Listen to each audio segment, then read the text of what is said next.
That's alright, mama. That's alright with you. That's alright, mama. And just in the way you do. That's alright. That's alright. That's alright now, mama. Anyway, do. Come on now. Can you feel the pain? Into him now. About this new world. Ain't no train. Papa's got a brand new eye. Oh, cool.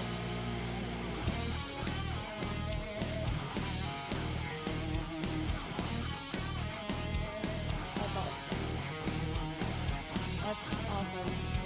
Those lasers are so expensive. They're awesome.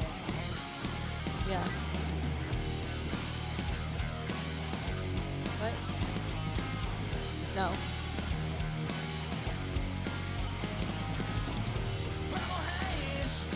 Perfect.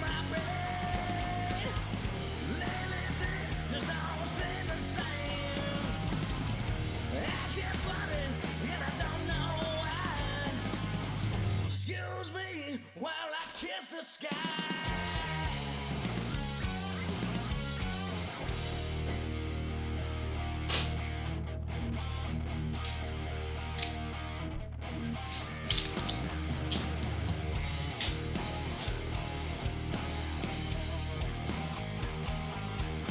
What is going on, Don't Unfriend Nation? Holiday festivities. Something we couldn't do in the old place, Ames. We couldn't put a Christmas tree in, and Pumpkins. I know pumpkins, and yeah, we're kind of excited about it. I mean, we really don't need to get ready for 4th of July or President's Day or anything. That's kind of set, but we have some pumpkins in here, and I guess these last forever, right? These little things. I think so. We're gonna find out. time. We're gonna find out.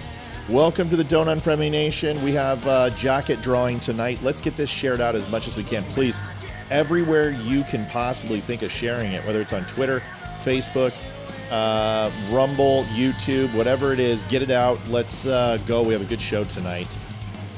Amy has a hard stop at 9 o'clock. We'll punt her so she can get home. And Olivia is off tonight because she is grocery shopping, because she's got to take my daughter to driver's ed tomorrow night. Can you believe that? That's exciting.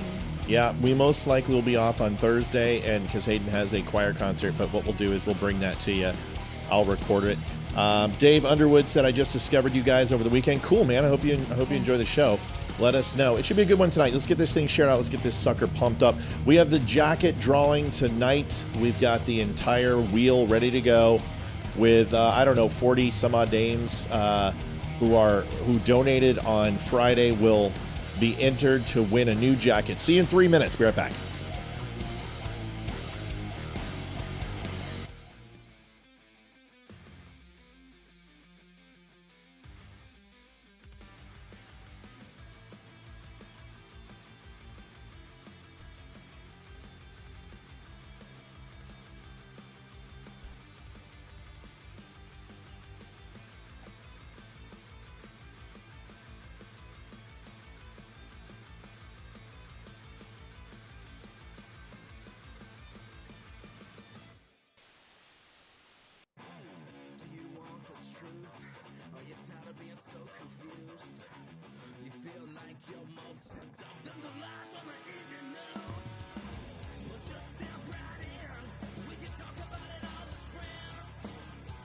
Sandy, that's one of the coolest things to hear from people is like people are like, hey, I'm behind 3 or 4 shows, but I'm getting caught up. I must hear that now probably 30 or 40 times a week where people are like, yep, I'm catching up on this. And that to me is cool, is when people are on vacation or they're doing something, they come back and then they get right back into the show. To me, that's a huge compliment. So we appreciate it. Thank you.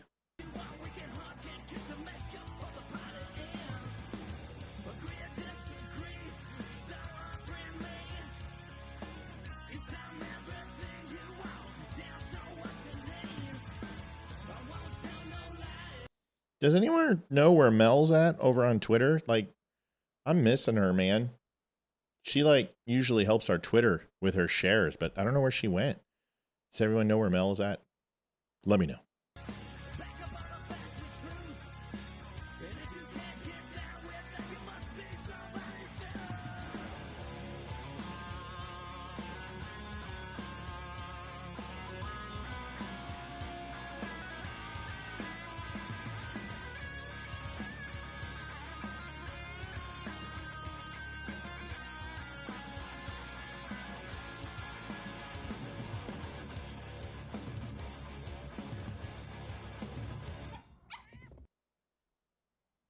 Real important message here. If you haven't checked it out yet, you absolutely have to.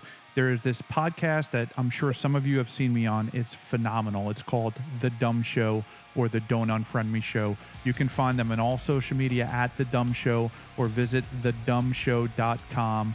Listen to their podcast. Absolutely perfect with host Matthew Spear. Adjusting transmitter output. This is the Don't Unfriend Me Show with your hosts, Matt, Leroy, Amy, and Those pumpkins are the bomb. Geopolitics, military analysis, and election coverage. We gotta keep the cat away. On all major social media channels at The Dumb Show. Honest, direct, unfiltered. We can agree, we can disagree. Just don't unfriend me. What's going on, everybody? Amy is in the house. Amy, welcome. Good to see you. Good Hello. to be here, everybody. Good to see everybody. Yeah. So Missed you guys as always when I'm not here, which is like a lot lately. well, you're busy. You got a lot. Bit. You got a lot going on, and I then do. it's gonna jump now for what, a month or so before holiday. Will it get a little busy with the real estate industry? Yes. Just for like a month, and then it'll pick up after the New Year's, right? A little bit. Exactly. Yeah. Yep. Yeah. So I've moved during 2 Christmases, and Christmas is a busy time. Yeah, it's not fun. Welcome everybody. So we had a little thing that she's trying to get up. She wants those pumpkins, and when she sees those pumpkins, it's over. Amy is in the house, of course. Olivia is off tonight, and we will be going over a few things. If you have not had a chance to like, share, subscribe, please do so. You can see down here it says thedumbshow.com/donate.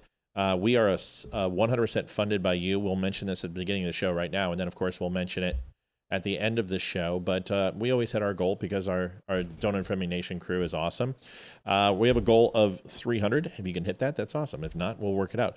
Dude, we have an Avalanche fan, Swish versus Swish. I don't care what you say, even if you're a liberal or you hate my show, you're an Avalanche fan, so you're a brother or sister first. Season ticket holder, inaugural season, 95-96, was in boot camp for the Stanley Cup win. I've got a jersey signed from basically 1995 to 2007 of every single player for the Colorado Avalanche. Used to skate with Danny Heinote, so yeah, love my Avs. So you're okay. I don't care who you are. I don't care what you say. I can be the biggest socialist in the world. I don't care. You're my favorite human being on the planet because hockey starts tomorrow. Real hockey, Colorado Avalanche hockey. Pretty excited. Do not knock those pumpkins off, Kat. She's chilling right now. She is. Since my Houston Astros aren't in the playoffs, I've been just jonesing. Hockey starts. Broncos beat 4-0 Philadelphia Eagles, former Super Bowl champions. Broncos are for real this year. I called my son. My son's like, dude, they're 2-2. I said, son, they should be 4-0. They lost by 2 late field goals and 1 stupid penalty. They've played very, very well. And when they get to full season, mid-season form, watch out for the Broncos, man. They're gonna make some rumblings this year. So Friday night, Ames, we did the jacket thing, and what we're doing is that the first Friday of the month. See, you notice how the guy from the Avs left? So he might have been a troll, but he's like, oh, this guy's an Avs fan. I'm going to leave him alone. There's just this respect. It's completely, it's totally fine. So anyway, the jacket, the Dumb Nation jacket, which is a Columbia soft shell jacket. Amy, you own one. I own one. I own 2. Yeah, you own 2. We love them. And they're a little bit expensive. So what we tried to do was say, listen, we're going to give one away each month. Good job, Swish. Good to have you here. We give one away a month at the first Friday of the month, $25 entry. And this is what we've come up with. We have got everybody all set. Everybody's at now. I don't want to hear any complaining. This is the fairest way possible. I feel like I'm talking to my kids. This is the fairest way possible. I put all the names into a random online generator that is going to spin for 30 seconds, and then it's got a super slow spin. Some people will say, well, I can't see it. I'm sorry. It pops up at the end. Yes, the winners. you'll get your name. Yeah. So I watched him do everything. I can vouch for him. Everything was above board. And Not here, that he's dishonest, but. But the thing is like Bobby Richardson's in here. Yeah. You know, Chuck's in here. The Morgensteins are in there. So like there's no hanky panky going on. Everybody's entered. We're ready to go. And we're going to go ahead and spin this thing. I know a lot of people want the jacket. Here's the cool thing. If you can't, God bless you. Thank you. If you can't get it now, there's always next month. Okay. Now, that person who gets it month 12, they're like, sweet, I got a jacket that cost me like $500 on entry fees. We'll do something real nice for somebody on the last one if they happen to win. But let's do this. Amy, are you ready? I'm so excited for this. I am too. I'm a little nervous. Kat, knock it off. All right, here we go. We are going to be spinning this. Good luck to everybody. Marco says thank you to all veterans. Thank you, Marco. So let's do this. Let's find out who wins the jacket. Hey, E. Thanks, buddy. Sorry, I got to go get E real quick. Is there 40 names? Yeah, at least. I think it's something like that. Hey, do me a favor. Can you please go grab me my Don't Unfriend Me jacket or Mom's? You know which one I'm talking about. The one that's stitched. Go, don't hurt yourself, but real quick. Yeah. All right. So I think, I don't know if there's 40 names. I don't know. I put them in. Doesn't matter. Everybody's name is on here. There was only one person who didn't want their name on there, and we took care of it and said, just randomly pick a person. So there was like 3 people who didn't have an entry fee or got real close. So we took those that people said, don't keep my name. And we put it in these people who didn't have an entry fee just to say, we appreciate you too. Okay. I love that. That's yeah. awesome. Yeah. We're trying to do it. All right. So let's do this. Ethan's coming. I just want to see it so you guys can see the jacket. It's awesome. I know I'm stalling. It's okay, JD. We're going to have more of these. We got your back. There's no worries. This is totally not a big thing.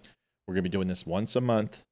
And there are people who are like, wait a second, I wasn't here. It's okay. It's always next month. It was always next month. And you know, that's it. All right. So let's get this thing spinning. Hold on. Dave Underwood, 1st Battalion, 3rd Marines, Karangal Valley, Afghanistan, 2006. And then Iraq and Haditha. Outstanding, Dave. All right, we're gonna scroll and get this thing going here. Ethan, how's it going? My son. All right, happy birthday to the U.S. Navy. Yeah. You know what? I'll just get a picture of it. I think my son is MIA. This could take years for him to find it. The dumb shoe. Oh, I think I hear a stumble. Do I hear something? Do I hear anything? Might have been the cat. It's probably the cat. Oh, I hear thumps upstairs. Oh, yes. Data boy, Chief. All right. Thank you, buddy. Hold it up high for me. Outstanding. Was it in my closet or down here? Yep. All right, buddy. Good job. Thanks. Yeah, go. Can you play some what? Yes, you can play Beat Saber, absolutely. But yeah, just as soon as Mom gets here, yeah. Okay. Yeah, just monitor donations for that. All right, so here we go. Let's do the spin with no further ado, and then we'll bring it back home. Amy, are we excited? I'm extremely excited. This is like the highlight of my day. I don't even. I can't even sit down. Wait. I'm so excited. Here I've seen other people use these wheels, and I've never had the experience of being a part of one. Not that I'm a part of the wheel, but I'm here for it. I'm just excited. Okay, yeah. She's here for it. She's present. Here it is. We're spinning this sucker. Yeah, they could have made this sound a little louder. I can't hear it at all. It's okay. It doesn't matter. All right, coming in, maybe Brenda. Nope. Janet, Frank, Christine Clark. Oh, might be on Utah. Might be on Utah. And it's Isaac. I think it's going to be Isaac. Yeah. Is it going to stop? Oh my gosh. Isaac Castillo. Congratulations. Oof, God, that kind of freaked me out. Isaac Castillo got himself for $25. Not bad. A brand new Don't Unfriend Me Nation jacket, which is all stitched. Yeah, it's beautiful. The back is stitched, and then you get yourself a little American flag with a Don't Unfriend Me show, and it's a Columbia soft shell. It's got a pocket for your iPhone right in here. It's got Velcro on the sleeves to make sure you get no wind coming in. It's an amazing jacket. These are awesome, and you just got it. Congratulations. We'll be doing it again next. Isaac. Yep. That's so cool. Yep. We'll be doing it in November again, and $25 entry fee. And I love that you guys, I hope you feel that is something that is cool to kind of do, and we'll continue to do it. I want to thank everybody. Remember, you can only win once, so your odds go up of winning every time you enter. I don't know if Isaac's listening right now. I haven't seen him comment, but if you see this, Isaac, please send us a picture when you get it, like of you wearing it. Yeah. Because they're so cool. They are. They're great. And listen, my goal is to keep doing this until everyone gets a damn jacket, okay? If we do this and it costs me $25, or it costs me full price and I only get 25, then that's so be it. We don't care. We're going to keep doing it. We're going to keep doing something like this. And maybe it's a hat. But I also found out somebody, Mel called, and she goes, you have to do the Sherpa blanket, because the Sherpa blanket is better than the jacket. Yeah. And the Sherpa blanket is amazing. Like, I have heard, I don't have one of those. Wonderful things. Like, people are saying that blanket is the bomb. Really? Yeah. So we have good stuff. Do you have one here? Because I don't know if I'm a blanket. It's like crazy person. It's high end. It's not a cheap. I mean, it's made of Sherpa wool. I mean, it's nice. I need to go shopping. It's not cheap. It's a nice blanket. All right. So anyway, glad Isaac won. I'll make sure to get that ordered for you. We'll send it out for you. Good stuff. So we'll do it again next month. By the way, donations for tonight, folks. Isn't it amazing that Isaac was the last one to donate too? Oh, that's cool. And he also won, which is interesting. Okay. So donations are back up. $300 the goal. Is it going to be the first Monday night of each month also? Every Friday of the first Friday of the month. And then we'll announce the winner on Monday. So we collect all the totals, and then I put it into a spreadsheet, and then it makes the wheel thing. So the first Friday of every month. So the next one we'll be doing, and we're going to start announcing these, and we'll like hype them up. We'll talk about them all week, just to make sure I've got it. The next one will be November 7th. And then we will draw on the Monday, the 10th. No. Yeah. Yeah. Wow. That's late into it's right before Veterans Day. So that would be like a cool. All right. So, yep. So we're Monday, the what, 7th? Mm-hmm. Friday the 7th, Monday the 10th. And I'll make a little thing at the beginning to remind y'all. So $25 gets you in. But for now, we still have to hit goal tonight. So let's get going. $300 is our goal. Ethan is on the clock. So if you love Ethy, he is going to be doing all the donations tonight. So let's make sure we give it a good night. And Amy's here, which is always kind of like we're hobbling out of the gates immediately. So we need to... The old adage is Amy has the worst luck on donation nights, and we're gonna make it happen. Yeah. If it wasn't for bad luck, I wouldn't have any at all. Melanie says I identify as Isaac. That's funny. WR33. Yeah, I know who he is, and I'm well aware of who. I just didn't want to out his name, but he's watching, and he won. So Isaac, I need you to do me a favor. Just Matt at thedumbshow.com. Just give me your size, please. And they're big. They're a little. I think they run big. They're a little big, but if you're buff, it'll fit you perfect. If you're not, it's if you're super skinny, just do a size down. Yeah, because I bought a large because I like my coats to be big, and it was huge. Yeah, I mean huge. So I got a medium, and it's still really big. Yeah, if you're big, like you got some arms on you, you're gonna want to go with the size that you usually. I got an XL, and it fits me like a glove. Like, it's perfect. So, okay, let's rock and roll. We got a busy night tonight. We got a lot to do. So, Kamala Harris. Love her. Just who doesn't? She's so special, right? She is on tour. She's doing her book tour. Yeah. And I don't even know how her book sales are doing. Have you heard? I don't know, but I hope they're doing as well as she did in the presidential election this past time, because it was the closest ever. Yeah. Right. Don't you love her? It's like, so in 107 days sold 350,000 copies. Oh. And she probably you can bulk buy your own books. Yeah. So you can sign them and sell them on your own website. So I'm wondering how many she did of her own. That doesn't sound like, for the president, like for someone who ran for president of the United States, who supposedly had 70 some odd million people support her, 305,000 doesn't. I was one of them. I bought it. So I'm just waiting for it to arrive because I read everything. I want a signed one. Yeah, I read everything. So I read it. I even garbage. So I'm going to read it. I hope she does the voice, like, not, it's not called book on tape anymore. What's it called? Like the audible version? The Audiobook.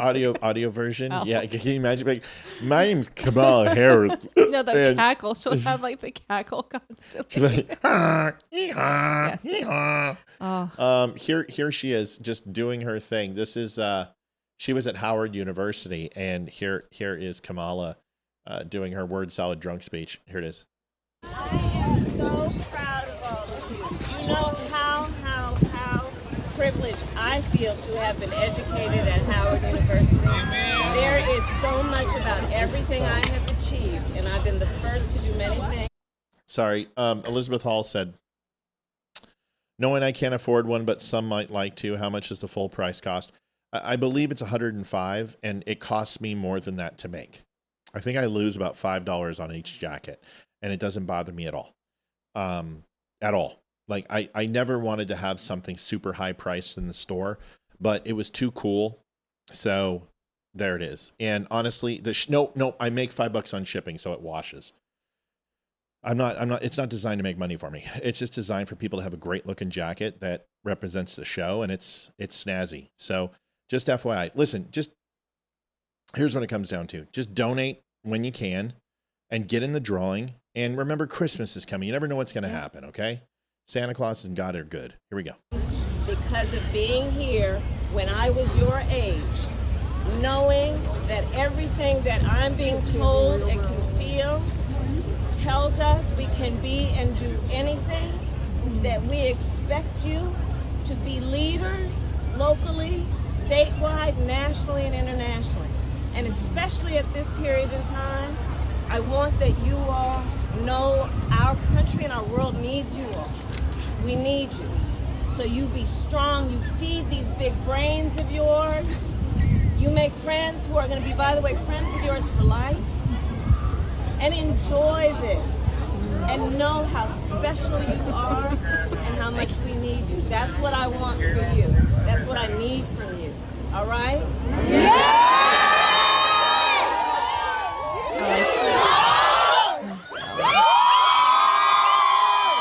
What in the hell just happened? What in the wide world of sports is going on here? Well, is she going to run, Ames? Did she go shopping in Prince's closet? It's like Willy Wonka vibes or Prince. Yeah. I don't know. I like the color, honestly, but it was just giving me like Prince vibes or Willy Wonka vibes, one or the other. Yeah, I think she's gonna go run again. Oh my I do. gosh, no. Do you I think hope so? she does. Do you really think that I think she'll run? So delusional. After what I heard, what she was saying, that was the closest presidential race ever in the history. 7 I'm like, swing states, lady. 9 million vote swing between you and Biden. Yeah. That's not close. It's close in the sense of that California came in, and of course California's population has increased, and you saw it. It was like 4.5 million votes before California was done, and then California comes in and it's like, oh well, see, she got you just have a liberal California, which happens is the highest population in the United States. The delusion is real, and I'm here for it. Yeah. I'm glad that we don't have to participate in the delusion anymore, but I'm here to watch it, and I hope she runs. I think she should do it again. I really do. I'm here for it. I can't wait to see her on the debate stage again, and I hope she brings a Venn diagram. I hope there's one in her book. So, I mean, do you really think she's going to run? You bought... really think she's going to run? If she gets 300,000 people to buy her book, and I'm assuming that number is probably less, knowing what I know about book sales. I mean, she's obviously the top candidate. Like, who else are they going to get? She's they're going to run. They're going to run Newsom. I know, but she's deserves this because she's a strong Black woman or Indian. What color? I don't know. What is she going to identify Jamaican. as? She's going to be part of the cartel because they're being marginalized right now. So she's going to be a cartel member when it's time to run. I just don't see her. I don't see her running at all. No, I think she will. I think she'll try to. She'll be out early, but I hope she does. See, but that's the problem. Then she'll clear the field. Yeah. See, because if you have a former vice president who comes out that they're going to run, thank you, Thomas Griffiths. Appreciate it, buddy. We love you. I hope you're doing better tonight. I am here, and did you check out the ostrich farm in British Columbia joke? JK is interested. I don't know what that's about, dude. Yeah. We'll talk about it in a second. I'll look it up. Yeah. But thanks, Thomas.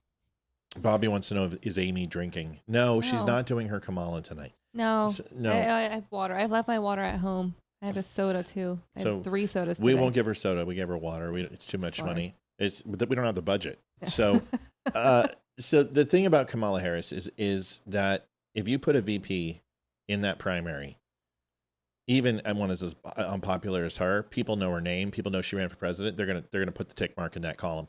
Yeah. There's nobody who's gonna have the name recognition, and they're not going to put Newsom or Buttigieg up against Kamala because they'll get worked. I mean, we saw this with Biden versus Buttigieg. Yeah. And Sanders. She said she wanted to pick Buttigieg as her running mate previously and got stuck with Tim Walz. He said he was too gay. He's too gay for people to vote for him. So she's going to do it this time. Not our words. That's what Kamala Harris. That's what she said. He was too gay. I mean, that's what her book says. I mean, I've got the book. I can't wait. Dude, I'm going to highlight the hell out of that thing. But right now, the clear front runner is Newsom, and that's not exciting to them. The DNC is not going to love that. Buttigieg he's somebody that has that look, but I am not comfortable, and I don't think America is, with having a woman vice president, and that's the same thing when you vote for Buttigieg, because he's gay. Yeah. And people are going to think... And he took off like 3 months for maternity leave. It's people aren't ready for a gay president. They're just not. You can be upset at... They're not ready for a woman president either. No. You can be upset at me. You can say, oh, that's sexist and you're homophobic. Yeah, okay. No, I'm a realist. And you have to understand is that old beliefs die hard. And there is still a very large portion of this population who believes that homosexuality is wrong and that women should be in the kitchen. And that's just the truth. And you may not like it, but that's the way it is. Now, after you get past 2030 into 2032, maybe. I think it might be close to having a woman. I don't think we're going to have a gay president for a while. I think that's going to take maybe 2050 an openly gay president. I feel like there's some rumors about past presidents. I think Obama definitely. I don't know. I'm not alleging anything. I've just heard rumors. I think he mixed it up. So Newsom is the choice right now, which is terrifying. Yeah. It's terrifying because, first of all, Newsom is not going to win, and you can have Newsom, and you can pretty much run JD Vance, or you can run Youngkin. I see JD Vance, and then you take Youngkin, and you've got the president locked up. I think that would be amazing. I would love to see them. And you're done. I would love to. I'm hoping for it. I think they're both great. So. Kat says Benito Mussolini. Yeah, that's perfect. That's really what he is, isn't he? He is kind of a jerk.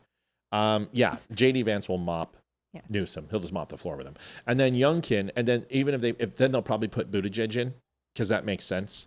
Yeah. Because Newsom will carry it. And Buttigieg could be a VP. Youngkin will mop the floor with Buttigieg because he's smarter than Buttigieg and he's more likable and he's not gay. I'm sorry. It's just I have nothing against gay people at all. I don't either. Zero. Yeah. I don't mind a gay president. Funny the way it's been said. Well, I mean, I could have called him a poll. Sorry, let me fix it. You're right. That's right. I'm sorry. He's not going to win because he's the pole smoker. There. I'm trying to be in the Bible, and you just totally set me up for that. And that's not right. I've been really good. My pastor's coming on. Oh, I can't wait. He's going to come in. He's going to be sitting right there. So when's he coming on? It's going to be, let's see, the 26th, I think. That's a Sunday. No, it's not then. It's not the 26th then. It's the 20-something right around there, and I believe it's like a Wednesday night, the 20-something. Okay. And then Dan Nunn from the Nunn Report is going to be on here on the 16th. That's going to be awesome. That's awesome. Yeah, he's, I can't wait to break his cojones, because 4 years ago I asked him to come on when I was a nobody. Yeah. And he's like, crickets. And then like 2 years ago, he's like, yeah, we got to hook up and come on. I'm like, okay, just email Olivia. Then 2 years later, he's like, I'm ready now. So I'm going to bust. I'm like, hey, nice to see that once I've got an audience, now you want to come on. No, he's a good dude. I like him a lot. For sure. Give him a hard time. This is an interesting video. I want you to see how quickly, I think, I don't know, but I'm pretty confident that the people and the viewers, thank you for the donation, Brian, $21.10. I thank you. I don't know if there was a message. Thanks, but Brian, thank you very, very much for your donation. So this video, like when I first saw it, I thought about our small town here, Amy and I's small town. And I was like, if this person was out there, I just don't know how that would feel in this town, because they're holding up a transgender sign, like, transgenders aren't women. And I'm like, it's not really, like, this isn't your demographic, homie. There's a couple. I mean, don't get me wrong. I mean, there's a couple, but we do. Yeah, we've had a long time one, like a long timer. Yeah, there's one here in this town too. Yeah, but, that's what I mean. But we love them and we accept them and we don't care. They're like a staple. They're like the bum. The one homeless person we have in like 2 counties. And they're not weird. No. They're just But they dress as a woman. Yeah, and we don't care. Their nails are always done and on point. Like, I love their nails. Right, and like they're more accepted than Mormons. So that's so anyway. So when you watch this video, your first reaction might be kind of like, I don't know if I'm on this guy's side. I mean, I don't think I'm against him, of course, because it's freedom of speech and he has a right to do what he wants. But he's kind of like what a liberal would do: sit in front of businesses and piss people off. And then it changes. So watch the emotional ebb and flows of this. It's pretty interesting. Watch this. This video is really, this Karen in here is incredibly horrible. The watching counter is stuck. Yeah. Yeah, I don't know what's going on. 100? Weird, Frederick. I don't know what's going on there. Weird. Okay, let's watch this.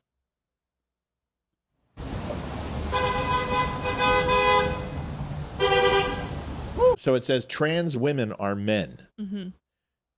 Isn't that kind of like going out there, sky is blue and water is wet? I mean, don't we all know that? He's just trying to stir up problems. I think so. Right. That's the first thing I thought. I'm like, this guy's kind of just stirring up. He's asking for it. He's asking. Exactly. That was but then watch how quickly you go on his side. Go on the other side of the street. Get away from my school. Over there. What the f*** is wrong with you, dude? This is a business. Can you just move along? We're just asking you to go, man. That's all. No. Jesus. No? No. Is he Oh, one you're of those one of these auditors? rabble-rousing, sucking pieces of you, your people, you scumbag. All right, so right here, I'm kind of on the business owner's side. Like, if you're going to go in front of my business, it is private property, but that is going to frustrate me, and I'm going to get upset. I've had people, sell perfume and cologne in front of my retail establishments. Mm-hmm. It bothers me. But still, I'm not on his side. I think this is stupid, and I'm kind of like, okay, whatever. And yeah, he seems like an auditor, one of those free speech auditors, right? Yes. But here we go. Okay. Yeah, okay. Calm down. Get away. No, I'm going to stand here as long as I want to, and you're going to go back to what you're doing. You can get away from my business. No, you go back to what you're doing and have a nice day. Go away. No. Welcome to our town. All right, now enters the chick who probably is a liberal, and I love her at first. Like, for 30 seconds, I'm like, you know what? Good for her. Because she's like, she's not yelling, she's not screaming, she made her own sign, and I'm like, all right, But cool. she has a motive. Like anyone whose purpose, like you made a sign really quick to go out and start shit with this person. Sorry for my language. Yeah, no, and I'm okay with that, but understand, like the emotions in this is like a really good, well written soap opera. Like I like her at first, and then she turns into Satan. Hold on. Are you from Plainfield? Probably not. Do you want it up closer? Here? Here you go, honey. You can see it really close. Like, are you playing a game? This is so fun. You're really fun. And I'm kind of like, all right, you know what? Good for her. She's smiling. You know, she's not calling him names. I'm like, this is interesting. This is a role. The liberal is being the sane one, and he's being a pain in the tuchus. Come on. Uh-oh. Do you hear what he just did? He just went, come on. He just talked to her like a dog. My dog just responded to me doing that. When that came on, the dog was coming in here, and I was like, "That's weird." Yeah, well, that's not good. That you don't do that to a woman. So you're now the claws are gonna come out. Did you make cat noises? This is my dad right here. Dad, the transgender guy just made kiss noises. Although she calls him the transgender guy. The transgender guy made kiss noises at me. This is my dad and my brother. This is the transgender guy. We're following him Not up your and brother, down. your son. My dad and my son. My husband's on his way. You can talk to me like that. It's going to be a problem. Uh-oh. Okay. Now we have a gear shift. Freedom of speech is out the window. Now we've made viable threats. Ash, leave the cat alone. Viable threats. My husband's coming. But here's the thing. Didn't she kind of start it? Yes. Okay, good. That's what I thought. They're playing, by the way. They love each other. You need a cat camera. I know. They love each other. It's so cute. They're just, once in a while, the cat just whacks her, and Ash is like, okay, I don't want to play anymore. All right, here's the rest. Watch it. If you make any gestures or noises to my wife again, I'll kick your ass. Careful. Careful. Yeah, Relax. I'm on video. I don't give a. Say something to my wife again, I'll beat the shit out of you. It's peaceful protest. It goes both. All right. At this point, he has a right to defend himself. You are threatening physical violence, and you're getting closer, and you're in his space. So what does the transgender guy do who's not transgender? He sprays him with bear spray. Which is what I would do too. Which, well, I wouldn't. Okay. I'm a girl. Yeah. Now the woman is going, are you kidding me? Well, you're the one that got your husband involved in this. Why do women always try to get their husbands killed? Like this, my wife's done this to me too. And I'm like, what are you? Told you to get back. Get out of here. See, get the fuck out of our town. Oh, what now? I think. What about the smiles and stuff? I mean, now hate has no home. Right, hate has no home. Obviously, it does. It's occupying this space right here. This sounds pretty hateful. You want to beat him up. You want to hurt him. You're going to get your husband on him. And now, hate filled to me. Right, all of a sudden, you see the hate crossed out. It's like F you. All right. Get the fuck out of our town. Don't spray us with any more pepper spray. That's against the law. Actually, no, it's not. It's not against the law at all. In fact, it's encouraged versus another, like a knife or a gun. He looks like a tiny man. He's how old? What are you? 80 pounds. He's a male. He's got. He's white. He's very white. He's out here doing like Nazi protests. You're white too. If last time She's trying to insult him. I know. While she's giving information. She's as white as I am. She doesn't seem very loving. I want to know why she doesn't have matching gloves with her scarf. That's annoying to me. Like, really, I mean, seriously, everyone has matching scarf and gloves. I mean, isn't that a staple? And a hat. And your hat doesn't match either. I mean, it's just it's a cornucopia of different colors, and it's just a hot mess. There's a protester outside who just bear maced somebody. Are you at a business? Yes, Barrel and Vine. Barrel and okay. He made kissing noises to me. I'm out here. Let me just explain something to you. When you are an officer arriving on scene, like, oh crap! I'm not a cop, and I need Tina Savage to get back. She's still in England. She should be back any day now. But if you're a cop, and I've been on enough ride-alongs to know that the person who speaks first doesn't necessarily win. Right. The person who is the most calm usually is the person who they listen to the most. So he's doing everything he should. He's recording and he's just like, let this lady go, because you're showing her nuts to the cop. And the cop is going to be like, lady, when I came up here, you were already running at 140 miles an hour. People know that they're not hated. So who are you calling on? I called the cops on him. My husband is on the ground over here. He took some. My husband's dead. Why aren't you helping your husband for... He was fine before. Yeah, now he's toast. Now he's cooked. He's probably filing for divorce. That's what I would be doing. Something out of his coat, aimed it at my husband's face, shot it, and there's mace in it. He's Can we just walk over dangerous. There? I will walk Can we over just there. walk over there, please? Poor officer. I feel bad for him. We do a lot of these videos. That one is one of the most up and down and all around videos I think we've ever shown on this show. Like my emotions, like I want to see part 2. Yeah. Can we get an update video, please? Can I just say though, a reunion tour? I hate these auditors. Like I absolutely hate them. Can't stand them. Can't stand them. I hate them. Yeah, I can't stand They're them. awful. I mean, and I don't care. Like we get it. We can exercise your free speech and you can record people in public. It still doesn't make you less creepy or annoying. Like, right. And you're just doing it for the clicks. You're doing it for the money. Just don't say you're an auditor. Just say I need freaking money.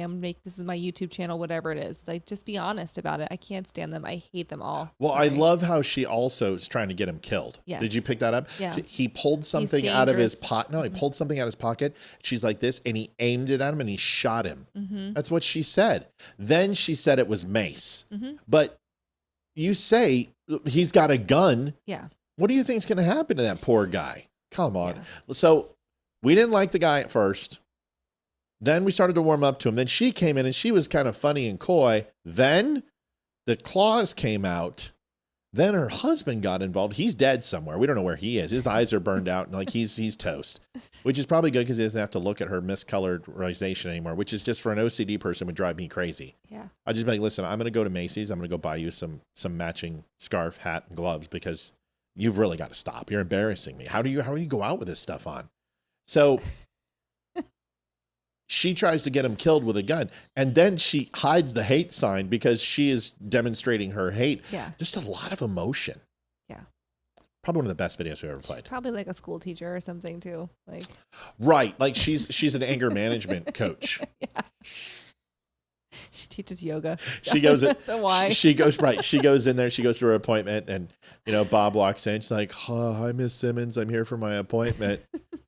He's like, really? Well, there's only love here. There's no hate. Yeah. What's wrong with you? You went through that fifth of vodka really, really quick. You know what? You should just shoot yourself. You'll never get out of this. You'll always be a loser. Just a horrible human being. Just. Yeah. I hate the signs too. We have them everywhere in our town, but I can't get stand out of them. my town. It's not your town. No, the hate has no home here. I'm like, yeah, no one's like, I don't know. I don't see it happening in our town. Unless I say Donald Trump or put on a MAGA hat. Right. Like, let me go put on a MAGA hat and watch how quickly the hate shows up. Sure. Like, oh, hate moved in awful quick. Yep. Just kind of showed up. So stupid. So have you been following Mondani, this race in New York, before we get to Virginia? A little bit, yes, a little bit. I'm worried. Yeah. Well, I want you to listen. I don't think you should. There's a lot of cool stuff coming down the pike. I mean, we got a lot of freebies coming. I mean, this guy's gonna be great. He's kind of like he's Oprah. You get a car. Everybody gets something. I'm sure Virginia's he gonna hates get white people though. Well, that's okay. I mean, as long as it's not that lady, So why doesn't he have "Don't mess with the Zoran"? Don't mess with Zoran. It's so perfect. Why or you know what he should do? He should dress up like the in the movie Big Zoran, the genie machine. He should walk around like this and spit little paper. Hold on. That's a Voltar, right? Yes, but yes, he needs to do that. It says Zoran is going to win by 12 points. I know it's Voltar. Oh, thank you, Mello 26-25. Aww. Let's get Amy to goal. Thank you. Let's do it. We need to hit goal early, especially with the anchor dragging us. We gotta. Yes. It's like we're drudging the bottom here. Okay. Here's Moldani, Zoran the Magnificent.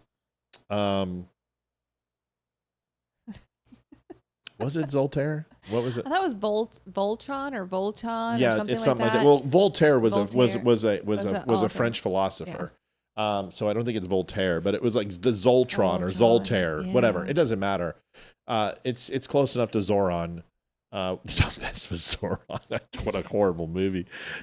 This a great movie. Listen, this is all exciting, folks. Listen, the mayor.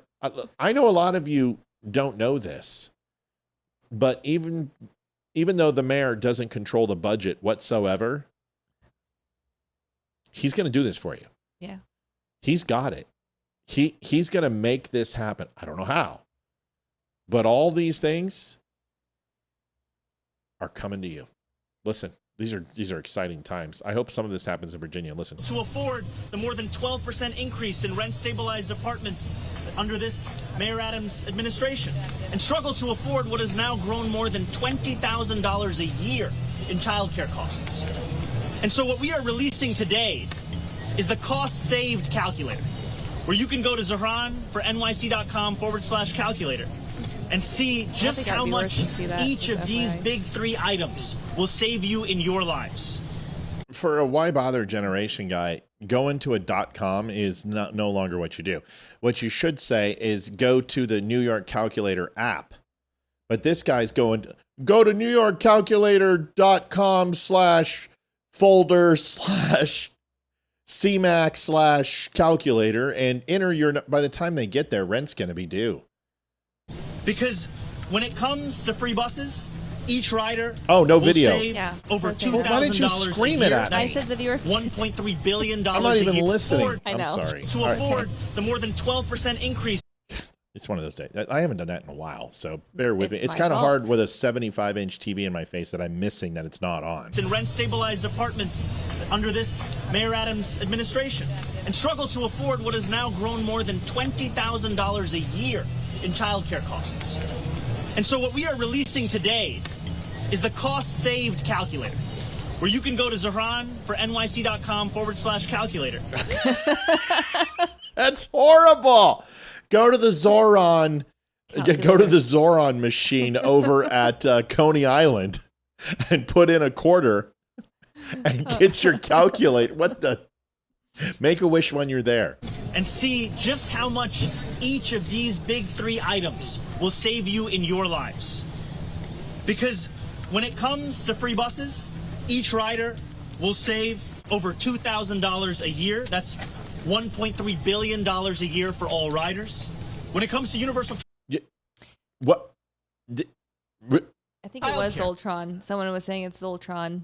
That's fine. I'm trying to figure out the math on that. I think it's $1.3 billion in bus savings. Yeah. We're speaking about $22,200 a You're gonna year. get rid of the buses. You just have to walk. Yeah, that'd be easy. Which together is $5.5 billion for every New Yorker across this city. Wow. And when it comes to a rent freeze, we are speaking about $1,750 saved every single year. And together that amounts to more than $1.7 billion in its first year. These are the figures that add up. So you're going to save New York $10 billion by giving free shit away for free? Yep. This sounds like a socialist. Like, dude, you've been trying to run away that you're a socialist, run away from that since day one, and you just wrapped your arms around it and gave it a big sloppy kiss. You're just like, everybody gets something. You get free buses. Well, he's raising taxes on certain people, though. Didn't he say this openly? Like, it's in his little... Like, if you go on his website, he has in there, like, he's going to tax the white neighborhoods more. Yes. So, like, well, that's the next video, but yeah. So, I'm like, that's how we're paying for this. We're getting... Right. It's for buses and childcare. Up in the lives of New Yorkers. These are the... Super chat. Zoltar. Sorry. Pete Buttigieg has poor optics for during the shutdown, seen as poor work ethic or little impact. Under the strain, anemic Port Authority and logistic policies. Was he qualified to be Secretary of Transportation? I don't know, but the guy drove a mountain bike 2 blocks, and I'm telling you, I would be winded. That's a lot of work. So figures that together would save the people of this city more than $8 billion. To afford... Okay, as always... The more than 12... See, this is the problem with socialists, is when you say you're saving $8 billion, no... You're going to raise taxes on people who this won't help, right? In order to supplement. And here's the problem. When you do this, and save that $8 billion, it never goes all the way back into the systems that you're talking about. So people are going to get laid off. People are going to lose their jobs. Transportation is not going to be utilized as much. Prices are going to go up. This is the problem when you stimulate with other people's money, is because it's not sustainable. When you influx a company, when you influx mass transit, or you influx childcare, it's not going to be there next year. So unless you plan on infusing those things next year and the year after and the year after, now you're talking about raising taxes for a decade to pay for a program for 1 year. And that's the problem. And it's always the problem. Government is not the most efficient answer for any problem whatsoever, ever. The government isn't efficient. It's never been efficient. It doesn't do anything effectively well. So Zoran, the Magnificent, is making some bold predictions. But I want to show you who this man is. And this, you remember that I believe this was this in Tennessee? Yes. Thank you, Thomas. I can't read your comment. Oh, but... Thomas Austin, $51.99. Tried some new equipment at the gym today. I now hurt. Too damn old. You're never too old. It's a mental thing. Yeah. I was in the gym today. I've been in the gym for the last 4 weeks. I'm feeling great. So, yeah, it sucks. Listen, there's a difference between 51 and 48. I'll tell you that much. 2 years since I've really heavily lifted. It's harder to get it back. Like, this will be the last time I lose. Like, I didn't lose it. I just stopped working as hard. But yeah, it's painful. I think this was in the Tennessee building. And this is when, do you guys remember when the two black folks who were from BLM, and then they were, pushing people? Well, this is Zoran. And I think this was in Tennessee, if I'm not mistaken. And we covered that. Here is this lovely little gem. I just want you to know what you're going to get. How many more New Yorkers will not charge? Do you believe in the First Amendment? Do you believe in the First Amendment, Tom Homan? How many more New Yorkers will not charge for that target? Oh, that was New York. Yeah, that was New York. That was against Homan. I remember it, though. I remember that. Maybe it wasn't, because those look like New York State troopers, unless they're upstate. Yeah. Nope, it's New York. I see the sign on the door right here. So it's New York. But either way, this is the type of guy you're going to get. And it's a person who hates Jews, supports from the river to the sea, a real winner, real winner. Have you been paying attention with what's been going on in Virginia? Oh my gosh, it's so bad. It's so bad. And I've tried to think about it on a human level. Like, we all text our friends things that we not like that. Shouldn't. No, I know, like, not like that. I remember the time that you said you wanted to shoot somebody and their kids. You know what? I remember that. You were really, but you were mad and you've been drinking. Right.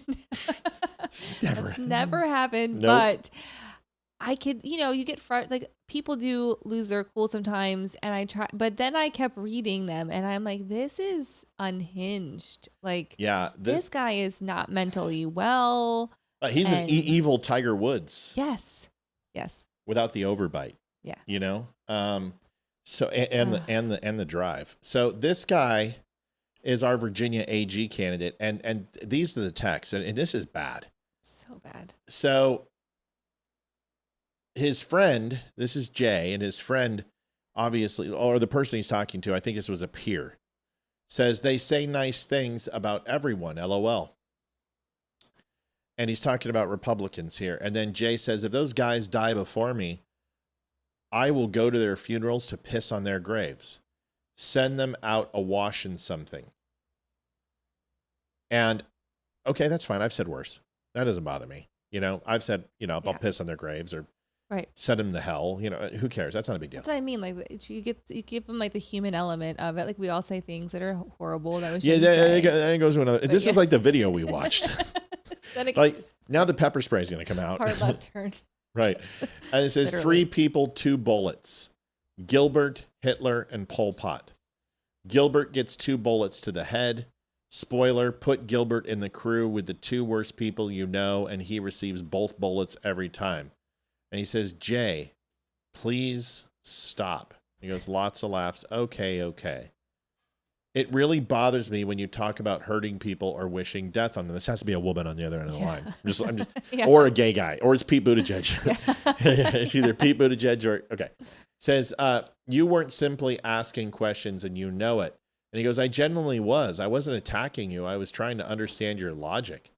And she, I guarantee it's she, says, you weren't trying to understand. You were talking about hopping with Jennifer Gilbert's children, excuse me, it's 1P, lady. Now I definitely know it's definitely a girl.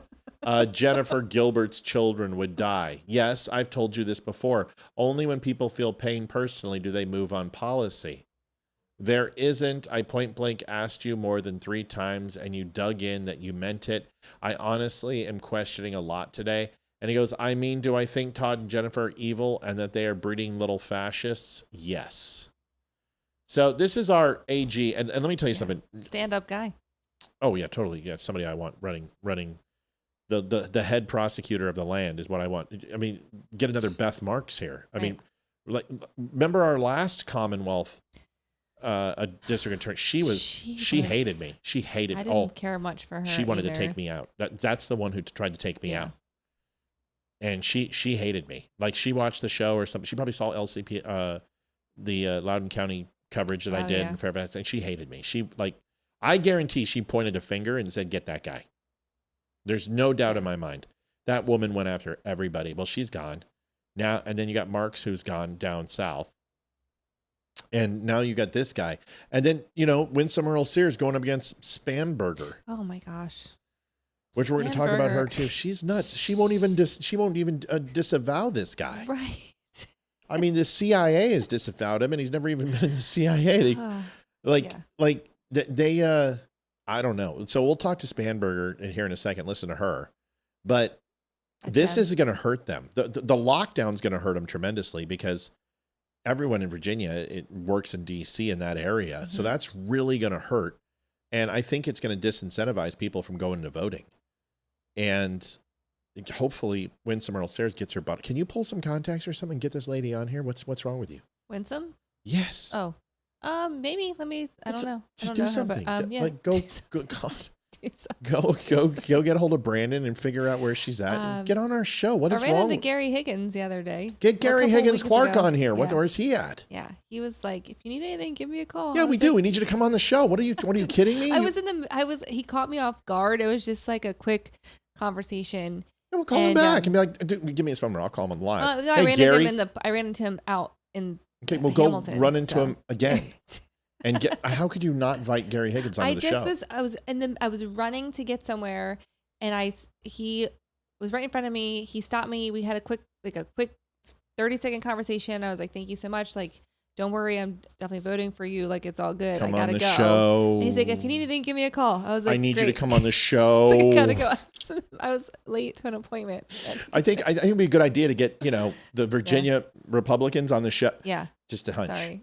No, it's okay. We had Brandon on, and I know we tried to. But remember, Hung Kao, he gave us the Heisman. Yeah. Hung Kao gave, which is insane. I think Gary would come on. I get messages from him every day. Okay, you know what? I'm okay. I've never even thought she's about it. She's like, oh, by the way, what's hilarious is I was like in the middle of the what is it, Winco? I was in the Winco just picking up some food. I saw President Trump. Yeah, he walked right by, and I said, hey, President Trump, and then I totally forgot what else I should say to him, and I didn't. Yeah. I don't get I don't know, when I'm focused on my work especially or my kids. I just don't Why should have you care about us? You're right. No, it's fine. It's fine. It's no big deal. It's fine. By the way, your cup got lost in the mail. I don't know what happened between 5 minutes ago when it was on time till now. I know. I'll see what I can do. If you could get him on, but I really want Winsome Sears on, and she would be amazing. We've got 40,000 people in Virginia who watch us. I don't know if you've seen my post on her. Yes. But they're getting 50,000 interactions. People. I don't know her people though, but we need to find it because I've tried. I even asked her for a sign. I was going to put it right here. We have freaking 3,000 cars pass us a day. Yeah, for sure. It's like, lady, what are you doing? Like, give me my sign. I'm like, if you expect me to give you $2,000 to promote you for free, I'll put it up here. Yeah. What are you doing? Yeah, we did that for Brandon. We put them in the back of our show, right? We did that. Yeah, and Sandy says, "Love your smile, Matt." Listen, I have a smile. I just have to laugh, and Amy gets to. I laugh with Amy all the time. Amy's one of my favorite people on the planet. So, Joanne Townsend donated $10. Thank you, Joanne. I do smile on occasion. I've been a lot happier lately. Friday. I went a little scorched earth, but that show I needed to go scorched earth. I didn't take anyone out, but I cussed a little bit because I was fired up, and I really went after Candace and Tucker hard, hard. And so I got fired up a little bit. But okay. By the way, phone lanes are open if you guys had anything special. How's Winsome Sears doing? Good. She's 3 points. Yeah. So she's 3 points. I think she's going to be fine. Yeah. I hope that Spanberger, oh gosh. Even her name is awful. She's a plow. She's horrible just person. She's horrible, evil. I'd love to have her on too, though. I'd put Spanberger on in a heartbeat, and I wouldn't treat her poorly. I wouldn't. Of course not. She's an ex-spook. She's CIA. We come from the same world. I would treat her with dignity and respect. But I'd say, what was that crap you put on your head during COVID? I mean, seriously, you look like a Zybot. I mean, what the?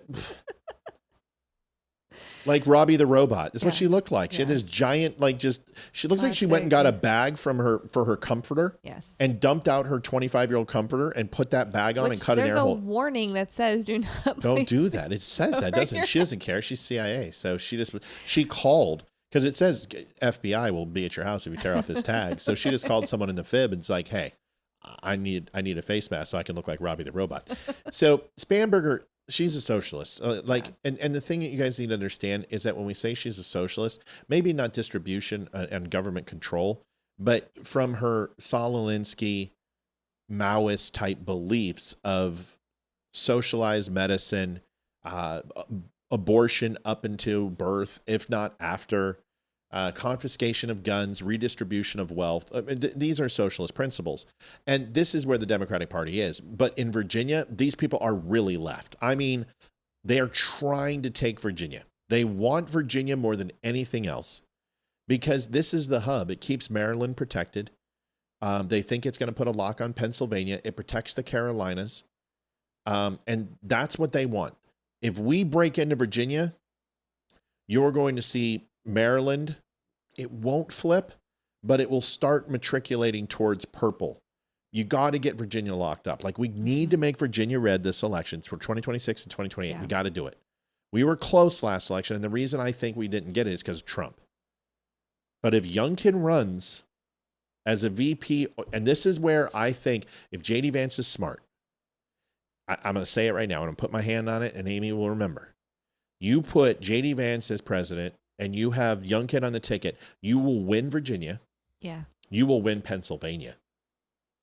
You will keep South Carolina, North Carolina red, guaranteed to win Virginia, and you will win New Hampshire. Yeah. If you give Youngkin, you got to get Youngkin. And you do that, the race will be over at 8 o'clock. You win Virginia, you win Pennsylvania, you pick up New Hampshire, you hold both Carolinas, this race is over at 8 o'clock. Because you know he's not going to lose Ohio. Whoever it's JD's not going to lose Ohio. It's his home. He's going to win. He's going to carry Florida because of DeSantis. You know Georgia's not going to move. You know Nevada and Arizona will do what they're supposed to do. Right. And everybody likes JD Vance. Everybody likes JD Vance. And most people like Youngkin. I think most. The only people who don't like JD Vance are Virginians. They're not fans. I don't understand how. Because of Trump. Boy. It's Trump.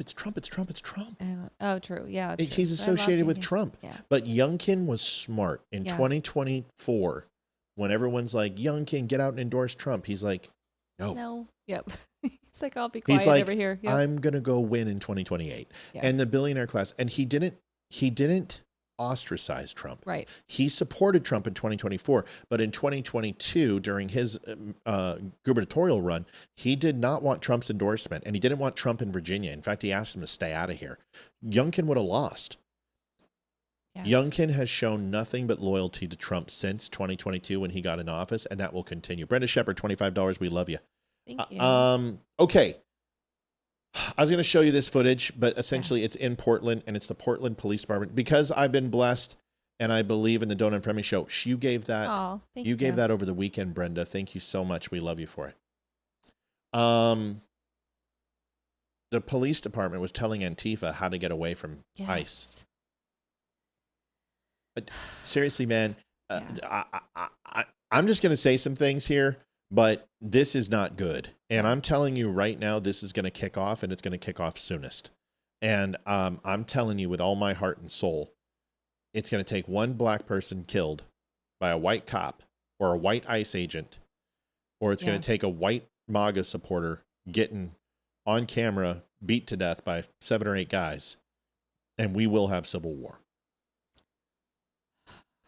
But it's getting... I don't know. I don't think the right is like, I mean, after Charlie Kirk was shot, there was no rioting. There was no, it just brought people closer to God. It wasn't, I don't know if that would happen. I hope to God that doesn't happen on either side. Like that would be atrocious, but I could see it happening if another black person is killed by. My point is it's not going to happen right. in the inner city this time. Right. They're going to take it to the suburbs. Yeah. And you will see that element come into the suburbs, and then that's going to be ball game. Can you imagine anyone coming into this town? Can you imagine Baltimore? 20, 30 people in Baltimore coming up here and starting shit. What would happen? Start throwing Molotovs into the gas station. It ain't gonna fly here. Yeah, I mean, there was like that minor issue a couple years ago back in this town with some people that was gone real quick. So, but my point is that that's the next step in this. Yeah. The hatred isn't for African Americans versus the man. Yeah. It's African Americans versus Trump supporters. Right. I mean, they have created that division now that the right is evil and Nazis, yeah. and they will act on it. They don't call us fascists because homophobic, xenophobic, transphobic, racist didn't work. They did it because it didn't have the effect they wanted to. They call you a fascist and a Nazi, so people will kill you. Right. That's why they do those things. That's why they say that, because it's okay to take out a fascist. It's okay to take out a Nazi. They're subhuman people. So you label people that because you want them to do that damage. And that's the only reason to call people that, because the right aren't Nazis. That's the dumbest thing in the world. There's nothing even remotely close to that happening in this country. So I'm not going to show that video because we've all seen it. But something to think about. Here is Jay Jones and the reaction from Spanberger. And I can't agree with this lady more.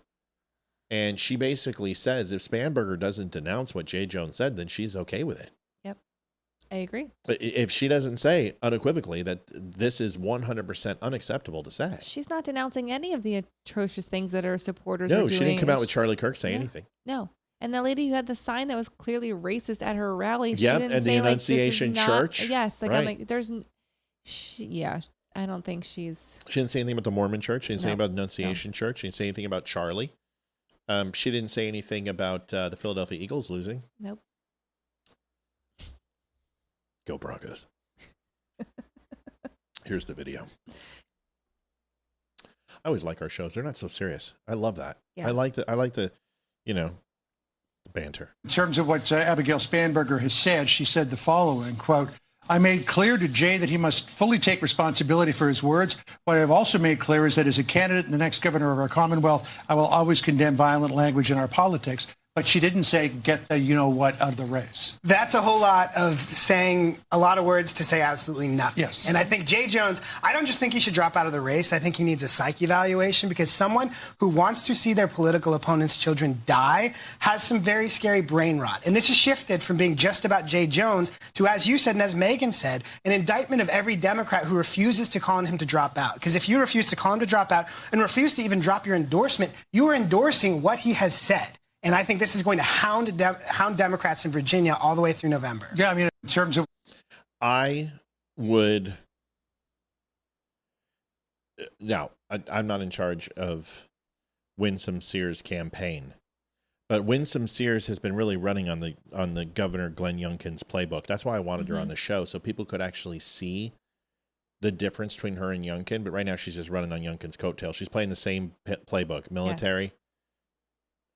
Parents and schools and kids. Yeah. Keep Virginia free and safe elections. I mean, this is Youngkin's playbook. What she needs to do is she needs to say, real simple, here's her slogan. Virginia is for lovers, and so is the Republican Party, or so is Winsome Sears, and start making those signs. You need to pull at the heartstrings of, that's what we're known for. We're not saying Mm-hmm. that Winsome Sears needs to start turning tricks for Virginians. We're saying Virginia is for lovers is our Hate saying. has no home here. Hate has no home here. But, you know, you can do Winsome Sears, Virginia is for lovers, and then Spanberger, hate lives here. Whatever you want to do. But you need to draw the line that this is a fight between good and evil. Yeah. And that fight is palpable right now, and Christians love their religion. And Virginia and Catholics and Christians, same thing, but we're trying to show differentiation between the denominations. They live here, and there's a lot of them. We're at the Bible Belt, but there's definitely some Bible Belt areas in this. Yeah, we have some of the best churches in like DC, Virginia. Yeah, we have a huge population of Christians here. Yeah, she needs to get on this and get on this hard. And she should be coming out on podcasts. Mm-hmm.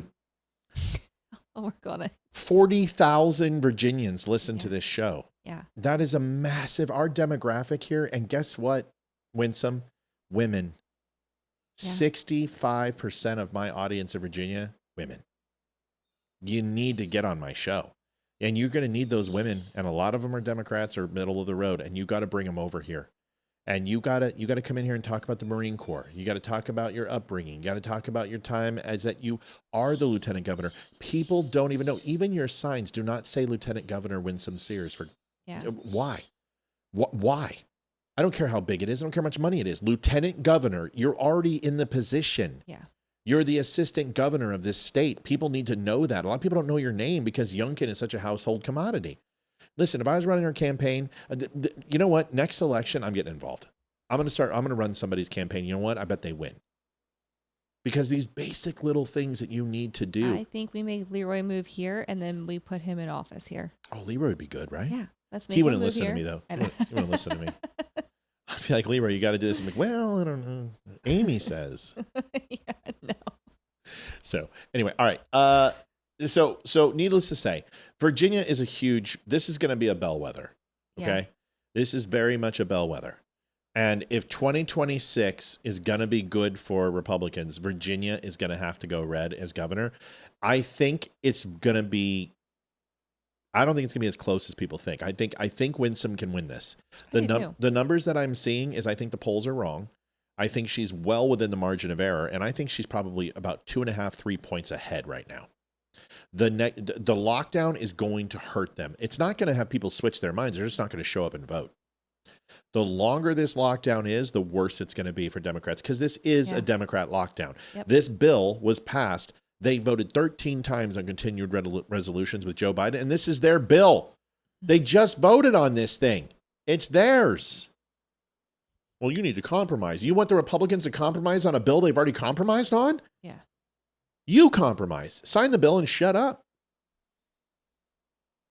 We need to get Winsome Sears on this show. Okay. So if you guys see her on Facebook or you run into her on the supermarket. No, it was literally in Hamilton. I was at the school. If you're at Hamilton at the school. Yeah. If you guys see her on Facebook, throw down the Don't Unfriend Me show and say, Don't Unfriend Me show's been trying to get a hold of you for 3 months. They want to have you on. They want to sit down, come into their home. This is a beautiful set. We could have a great interview with her. But where does she is she in Richmond too? Because she's in both. She was in McLean. Oh, okay. I don't know where she lives. She was just in McLean. I've never seen her in real life. Guess who's coming to McLean? I don't know who. Terry McAuliffe. Oh, is he? And the Clintons. I was thinking about going down there. Wow. And we could totally go in there as a Democrat couple. I'll wear sleeved. And I'll wear a blue tie. And I'll wear a blue dress, obviously. Right. You wear a blue dress. We'll put a stain on it. We'll make it feel at home. throw some whipped cream on that bring sucker. Some cigars. Right. I'll have a cigar in my ear. Absolutely. With the band off. You could have the band on your pinky. Right. Woohoo. Boys. Oh my gosh. Let's do that. Oh my gosh. They're going to McLean? I don't know. Whatever it is down there. What's down there? Everything's in McLean. Yeah. No, yeah, they're going to McLean. Yeah. Okay. That's not, so but Ashburn's showing some weakness. They wouldn't be sending the Clintons here if Sears wasn't doing well in Ashburn. So this is the one area. Ashburn. Oof. I just feel like. But she's They wouldn't be sending her here. Why? You bringing in Terry McAuliffe, Mr. I want to do late-term abortions himself, and the Clintons. You don't send in the Clintons and McAuliffe unless it's desperation time. So we should totally go, and we should totally I'll donate just to go. Yeah. Like just to get in. And when she comes down, I'll just have a whoopee cushion or something. I feel like there's got to be a grand plan for this. It has to be what's the Ali G show? That kind of what is his name? That guy. He has the real. Listen, I don't want to get arrested. No. I'm just saying that this is okay. This is Hillary Clinton. Okay, so Miss Clinton, we're very sorry. First of all, we're not suicidal. Not suicidal. We're 100%. We're happy. Love my life. We love life. Future plans. We are very happy. Yeah. Very happy. Amy said it, not me. I'm fine with you. Go Benghazi. No, listen. I would love to go down there and just interview people and go, hey, Terry McAuliffe's here who wants to kill babies when they're out of the womb. Yeah. And Hillary Clinton, who basically just kills people before they can even be born. Who are you voting for and why? Just how many murders are you committing while you're here? Right. Hey, I'm not. Let's hopefully nobody falls on some bullets and commit suicide tonight. Don't take your kids. Hey, you guys here? If you don't give $5,000 per plate, she's going to make sure you don't go home tonight. Oh my gosh. And then Jay Jones might show up, and your kids may not ever again if you're not careful. Wow. Yeah, listen, the tie-in that she can do this is all she has to do is say this. It's real simple. Jay Jones isn't it's Jay Jones, right? Yeah. Jay Jones isn't just the problem. But now my opponent brings in Hillary Rodham Clinton, the butcher of Benghazi. Really well said, right? You like that? I like that. The butcher of Benghazi, Bill Clinton with his harem of women. Yeah. And his humidor cigars. And now you have Terry McAuliffe, who is the baby killer. Yeah. Out of the womb. Let's make them comfortable. And that's a decision that the doctor and her will make, which is to kill the child. This party is a party of hate. Yes. And now they're bringing in more people. Why do you want this foreign influence money here? Why do you want big Washington, D.C. and Virginia? She can put all that together, but she's not saying it. Yeah. She should be talking about this fundraiser. I am so close. You guys need to get out and vote because Terry McAuliffe and the Clintons are coming to save Spanberger. They are coming. The blue coats are coming. I was just saying, she needs to do a Wizard of Oz music, and then the Wicked Witch is coming. With Hillary on her bike, and then Bill's in the basket. Get you right, Yeah. Do Hillary on that green face and everything. Yeah. I'm telling you, listen. We can make commercials for her. It's a little silly, but you could make that connection between Jones and Hillary and Bill and their corruptness. Yeah. You can bring up Benghazi. You can bring up Haiti. We don't need these people in Virginia. They are the party of hate. We are the party of love. Virginia is for lovers. We don't hate. Just make it happen. And she needs to go on the attack. Right now, she's playing too nice. Yeah, she's waiting. She's defense. She's waiting for something to happen, and then she uses it against him. Don't go reactive, and make Spanberger stand up for herself because the debate's coming up. And this is the way I'd lead off the debate. Where she's like, "Listen, we're supposed to be doing all these pleasantries in Virginia. I know I'm supposed to do that, but I just have one question: what is Hillary and Bill Clinton doing in Virginia, and why did you bring Terry McAuliffe back? Hasn't Glenn Youngkin moved us over the last 4 years in Virginia and propelled us forward? And you want to go backwards with Terry McAuliffe? You need to answer for this before we start getting into questions. Crush her." Just knock her out in the first 5 minutes because trust me, people are going to watch for 15. You get that strike in, you get that soundbite in, that debate's over. It's over. She'll be mopping up on aisle 4 with her. That's a good call. I am Robbie the robot. Let me coach you. Robbie robot. I am Spanberger. I am your father. Dude, have you seen this thing? Seriously. Yes. I've seen it. I love it. I thought there was warnings on the bags that said don't put over your head. And I mean, seriously, man. With her refrigerator deodorizer. I'm telling you, she looks like Robbie the robot. Or she looks like Pinhead from from Hellraiser. Oh yeah, I do Here know. it is. Here people don't know that. Listen, look at on the left is Winsome Earl Sears, who doesn't even use trigger discipline because she doesn't even put her finger near the trigger guard. And then look at this thing. It's like she made it at Radio Shack. She looks like what the guy in Saw, Jigsaw. Oh yeah. She looks like Jigsaw in a freaking in a Iron Maiden. What do they call that? A what tent? What type of tent? I don't know. Where they lock him in, it's hermetically sealed, and you live in it. Boy in a bubble tent girl. I don't know, but sure, yeah. So she wants to be an astronaut when she grows up. I don't know. I just don't know. Ground control to Major Tom. I'm slipping through the door. Oh, dear. And I'm floating in the most peculiar way. That's what she looks like. It's literally one of those things. You may have them or you may have a different one. They stick them on your refrigerators, the baking soda things you put on your refrigerator to like keep it deodorized. That's what it looks like. Yes. Oh yeah, like the Arm & Hammer. Yes, that's what it is on her little. Yeah, a little circle, and you turn it, and it lets baking. Yes. That's it. Yeah, that's what it's on. Dr. Sir solo, but subbed. Awesome. Thank you. I'm sorry that you're solo, Mikey, but we love you over there. Yeah. All right. So listen, that's your choice: Spanberger or Earl Winsome Sears. And here's the thing: Winsome could win some or lose some. Here is my advice: if you're down in the polls with 5 days left, this is your get out of jail free card. Here's your nuke. Here's your nuclear option.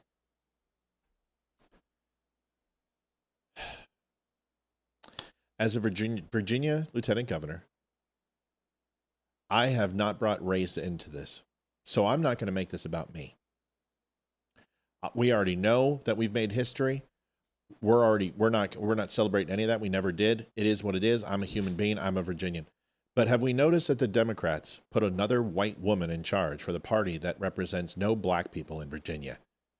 Because that is the thing that they use as their secret weapon. I'm a black woman. And I'll work for everybody. Use the race card against them. Don't use it for you. Use it against them. Sounded kind of racist. A little bit. I don't care. I know. But it's the truth. No. How come Democrats keep running white people? Aren't they the party of inclusion? How come have they ever run a black governor? Why haven't they put anybody for governor black in Virginia? You have to have money and you have to be willing to commit crimes. Did you say black people commit crimes?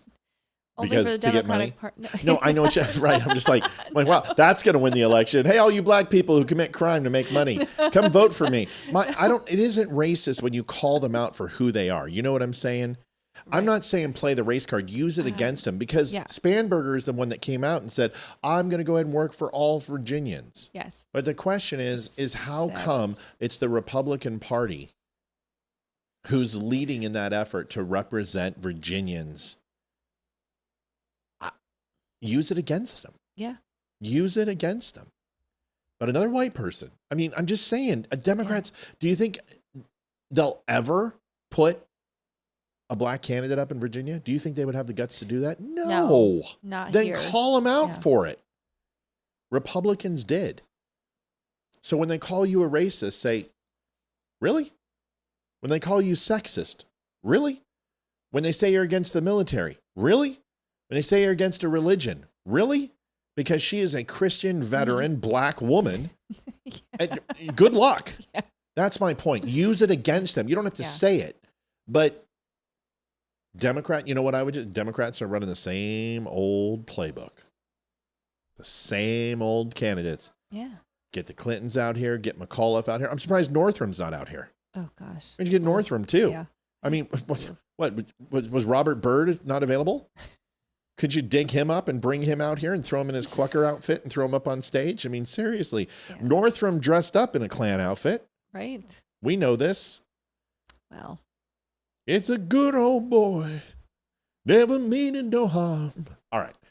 I don't think it's racist. You know what I'm saying? I'm not saying, not like saying, hey, I'm the black candidate. I'm the black candidate. I'm not saying that. What I'm saying is same old playbook. Christian, veteran, black, woman. Check, check. Yeah. I'm more of a Democrat than they are. It's true. It's true. Well, by their definition, by their alleged definition, Right. absolutely, yeah. Right. She's just a better human. She's a being. great human being. Yeah. I love that lady. I really do. She needs to get off the schneid. She needs to get in here. Democrat, I get Here it. is our favorite guy in the whole world, possibly our next vice president of the United States, if not president. It really depends on Trump's coattails. If prices keep slipping and the dollar keeps falling and the economy isn't as good as it was, it's going to be hard for JD Vance to run. Yeah. And he'll have to disassociate himself from Trump. And people just need to understand that. He'll have to if he has a chance. But I think he could do that, though. I think he's good at that already. And I think he did that fairly well during the last election. Like, he was supportive, but also his own person. And I think he's good at that. Yeah. So. Well, here's Youngkin. Listen to this. I mean, Youngkin just does Youngkin's thing. I mean, this is why I love this man. Youngkin's amazing. I would love to get him on the show. Joining us now is the governor of Virginia, Glenn Youngkin. Governor, he's a Democrat, I get it. But when you saw this, you thought what? I thought he was a poo-poo pants. No, I thought this was a joke because no one could write this. I mean, this is demented. And here we have the Democrat candidate running for attorney general, the top cop in Virginia, wishing not only that he had 2 bullets to put in a guy's head, but then he wishes death on his children. And Todd Gilbert has small kids. And for Jay Jones to wish death on his small children is beyond belief. But that is where the violent left of the Democrat Party is. This is where these folks are. See, Youngkin gets it. He doesn't need me to tell. See, he's doing exactly what I said. Get the violence, get the hate. Charlie Kirk, momentum. This is it. You know, we had Charlie Kirk assassinated, and so many folks celebrated in the far left.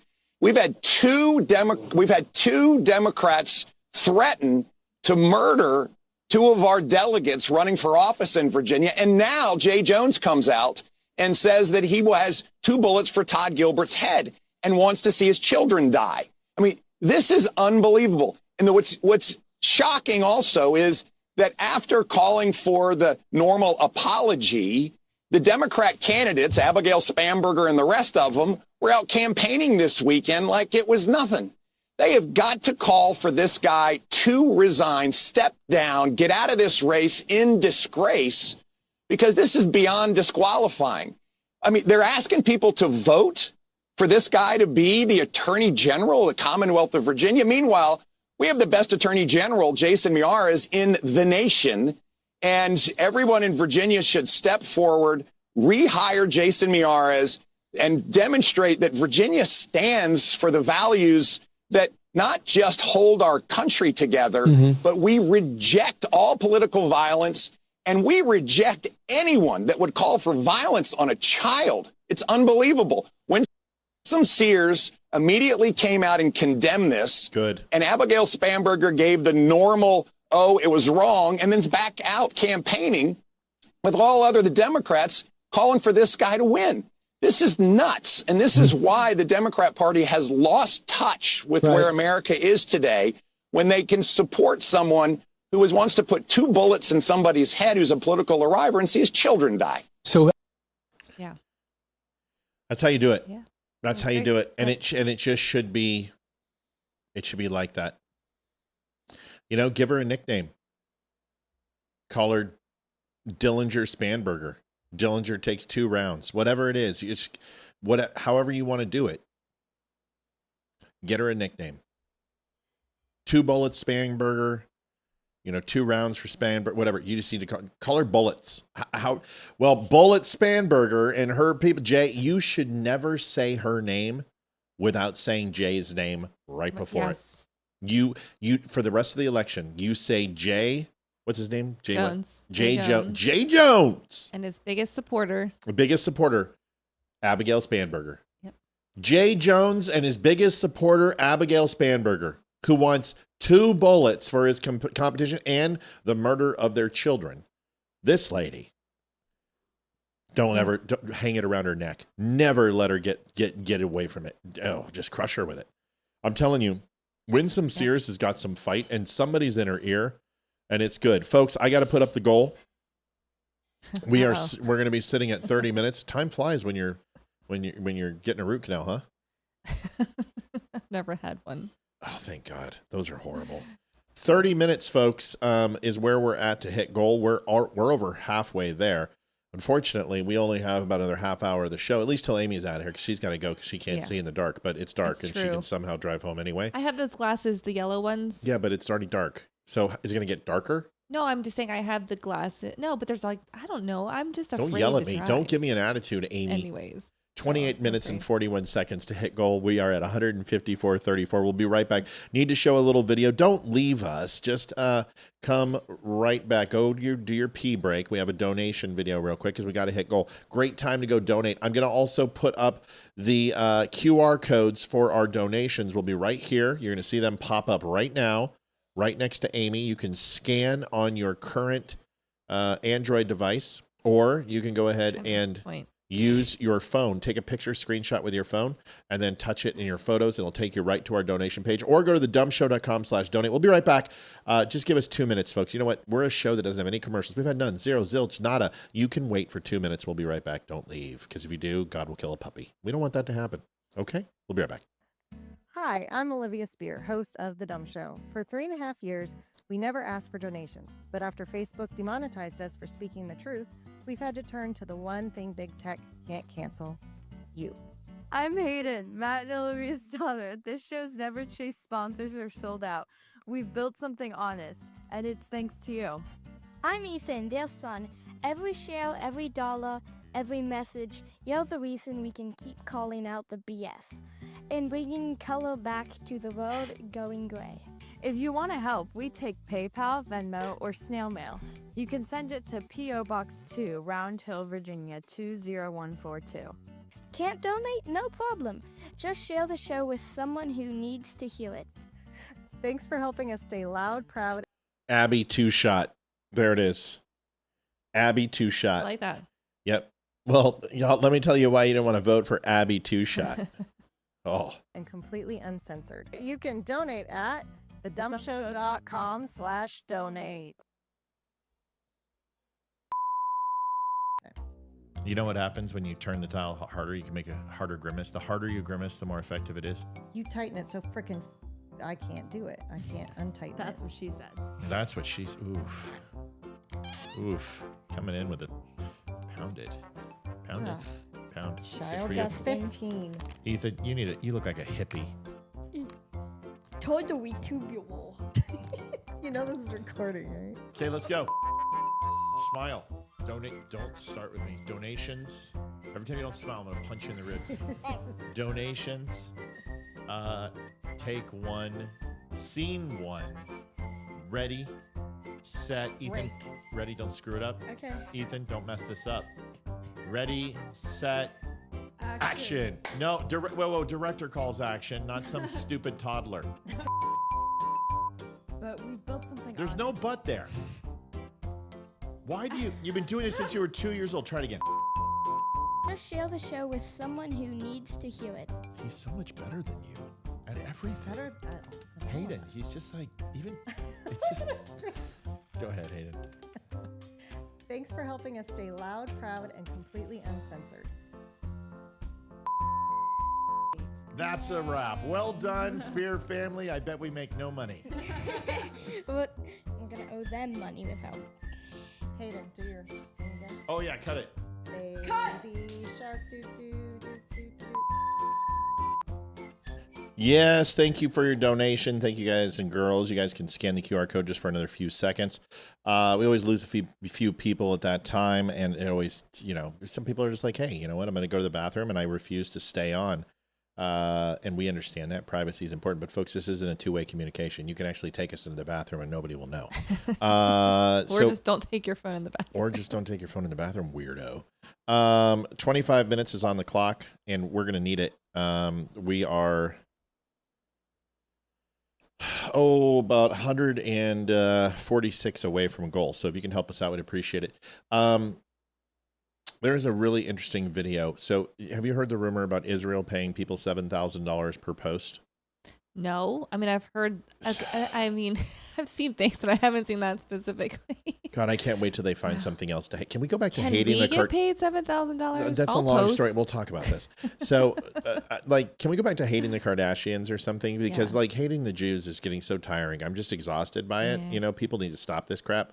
But supposedly Netanyahu and team, because Charlie Kirk wrote a letter, which I'm encouraging them for social media and influence, they were losing the PR battle. JD Stillwell donated $10. Happy anniversary to your wife. Happy anniversary. Mrs. Love Stillwell, happy anniversary. That's awesome. So this rumor, now understand, they were supposedly spent $900,000 in influence. And if you take $7,000 times post, that's 128.5 posts. Okay. It's not many. That's the dumbest thing I've ever heard in my life. Let me explain something to you. I throw out 50 posts a week. 2 to 3 go viral. And that is it.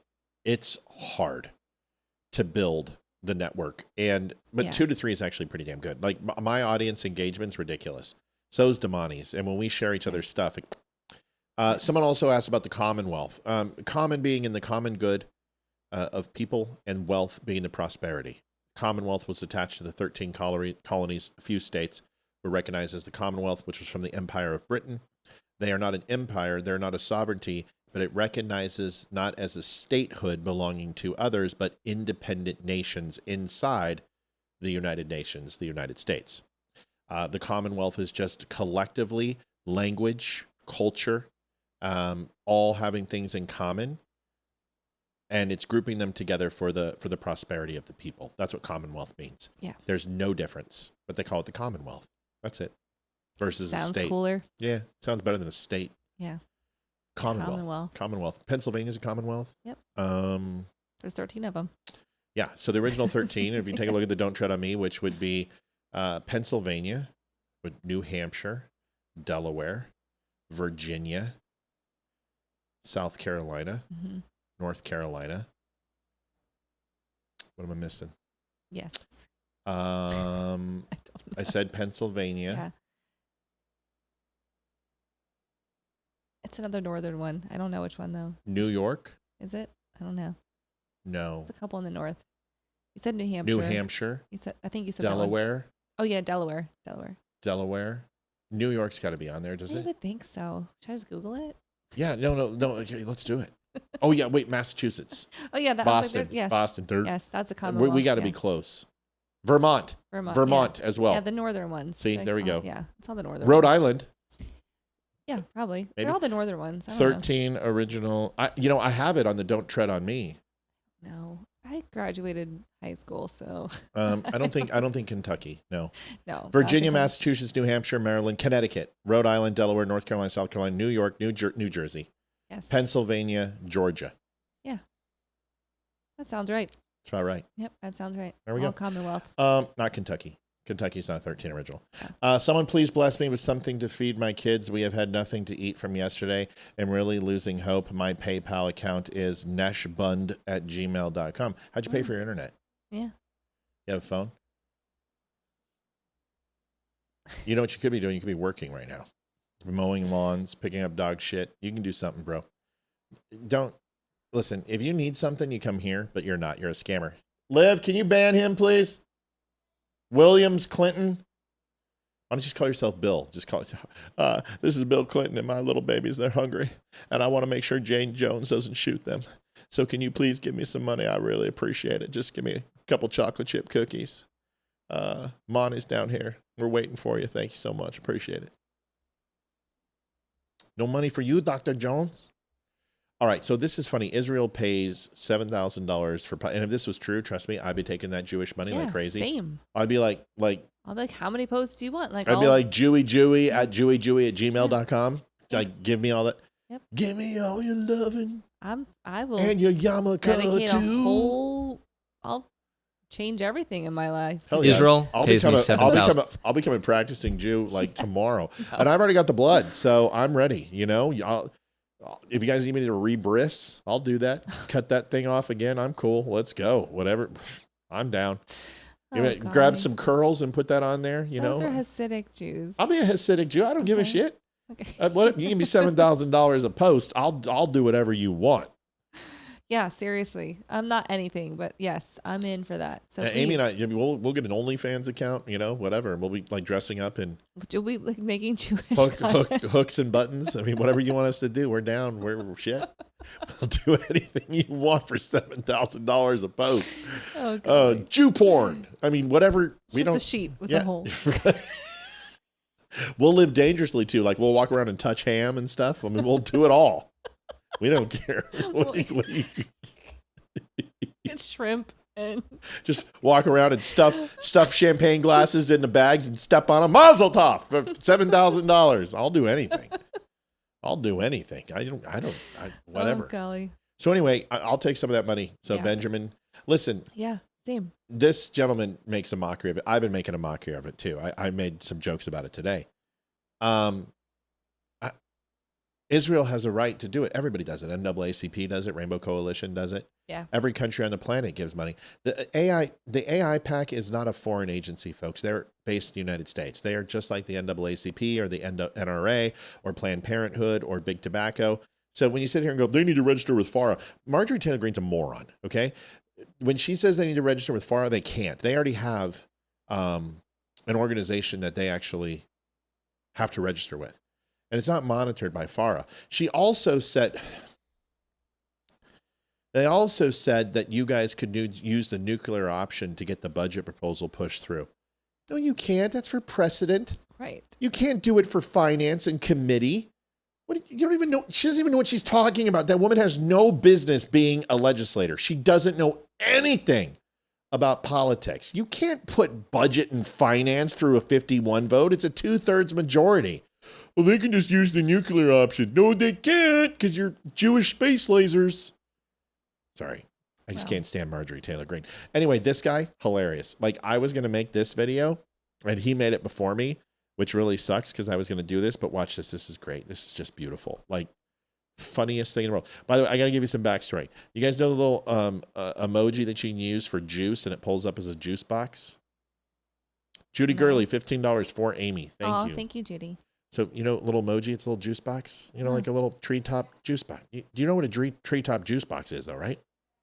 A what? It's a juice box. Yeah, like a little apple juice, like Tropicana orange juice. Yeah, like a little carton with a straw. Yeah, I gotcha. Well, people are using that to say Jews. Oh, okay. I was so No, lost I was there. just asking if you knew what the emoji was, and then I was going to tell you what it was used for. Okay. Because if you type JEWS, you get banned on X. You can't write Jews. Oh. You can't. I used to write it J, large O, small O, S, and tried to get away. Yeah. They got that too.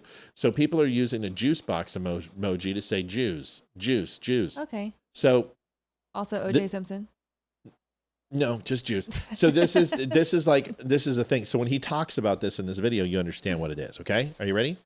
Oh yeah, I'll wear yarmulkes for Hanukkah. Oh, totally. I'll burn dreidel. I'll light the whole damn candles on fire. I'll light my tree on fire. Whatever, burning bush, whatever you want. I don't care. I'll salt the earth. I'm down. Whatever you guys want. All right. I will not betray Jesus. That's the one thing I won't do. It's not funny. It's not fun. I have a lot of Jewish friends, and stop it. I can make fun of Israel a little bit. Here is the video. This is funny. The two youths. All right, here we go. This is hilarious. Like, this is one of my favorite videos of all time. Israel pays me $7,000 per post. It's true. Full disclosure, this gig actually started years ago. In elementary school at Valley Beth Shalom, Israel covered my apple juice. Valley Beth Shalom. Israel covered my apple juices. So I talk positively to my friends about the Jewish state. At Hillel Hebrew Academy and Shalhevet High, Israel treated me to free movie tickets if I stood on Pico and Robertson and shouted pro-Israel slogans at cars that passed by. And in college at UCLA, Israel gave me unlimited hummus for reading out Hamas. That's good. This is good. One M is silent, so it's hummus. But he's like, hummus.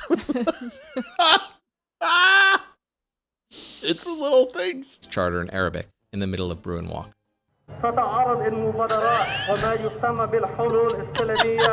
All told, I've made upwards of $50 million shilling for Israel. Sorry, not sorry. If you want to be paid to support a liberal democracy fighting for its very existence against tyrannical jihadist terrorists, Sign up at Jew Money at I do this for free, but cash obviously don't hurt.com. It's all about the Benjamins. That's awesome. Israel covered my apple juices, so it's so silly. Hold on. That was awesome. That's so good. See, I make those videos and then people don't get them. They're like, this is too highbrow for me. I don't understand it. Like I made this today and I don't think people understood it as well as I anticipated. I saw that. Sometimes I have to be dumber. Like I can't use. So people come out and go, wait a second, you didn't even ask a question. Like, yeah, dumbass, I know. And neither does Candace. All she does is just spew stuff all over her monitor. So I didn't ask a question on purpose, but they didn't get it. They didn't get the joke. It was too subtle, but here's the video. Folks, we need 120, come on, people now, shine on your brother. Here you go. Hey, everybody. Good morning. I am a Candace Owens fan. I have been since 2016, since she changed from hating Donald Trump to coming back now and hating Donald Trump. And I'm not going to speak bad about Candace. I will not do such things. But I'm supposed to let her cook, everyone keeps saying. And so far, since Charlie Kirk was murdered, she's linked his assassination to Israel, a bee cult, the deep state, TPUSA, the FBI, a man hidden underneath a trap door, and now his wife. Now, before you start accusing me of making $7,000 for this post, I'm just asking questions. Isn't that what we're supposed to say and everything will be okay? Drop it hard. Yes. Hey, everybody. So some guy on Threads is like, dude, you didn't even ask a question. Oh. Yes, Brainiac, I know. Have you seen the guy? I don't know his name. I'm sure I can find it out though. He does post and it's all parody and his website is covered income. Like income. Like he'll cover your I get it. You don't need to. I'm a guy. You said come, and I'm like, I'm already there. I get it. He covers your income. He has people raise money to catch it. I understand. I just love it. This reminded me of all that for some reason. I haven't seen it. I do watch a lot of. He does a lot of things about Palestine, and he's actually taking real videos too. It's all parody, but he'll take a real video and then debunk it and show how it's AI or they've edited it somehow, and it's pretty funny. Well, it's like Babylon Bee. I think it's just awesome. I love the bee. Greta Thunberg, my hero. So let me make sure I get this straight. First, autistic, Asperger's on the spectrum chick who got boobs, which is really confusing for a lot of people because there's a picture of her sunbathing and people are like, ew. Yeah. Well, no, here is huh. And then you're like, oh, no. But it's confusing and it really needs to stop. So put a shirt on and knock this off. Just keep your kafaya covering those puppies, okay? So she gets on a flotilla, and I'm not going to name it the flotilla. The name of it's just stupid. And they just float. Mm-hmm. And it takes them forever and a day to get. And I'm just oh my God, how long is it going to take? Can you use some gas, please? I mean, she's out there on a paddle boat, paddling with her little feet. No, she's not.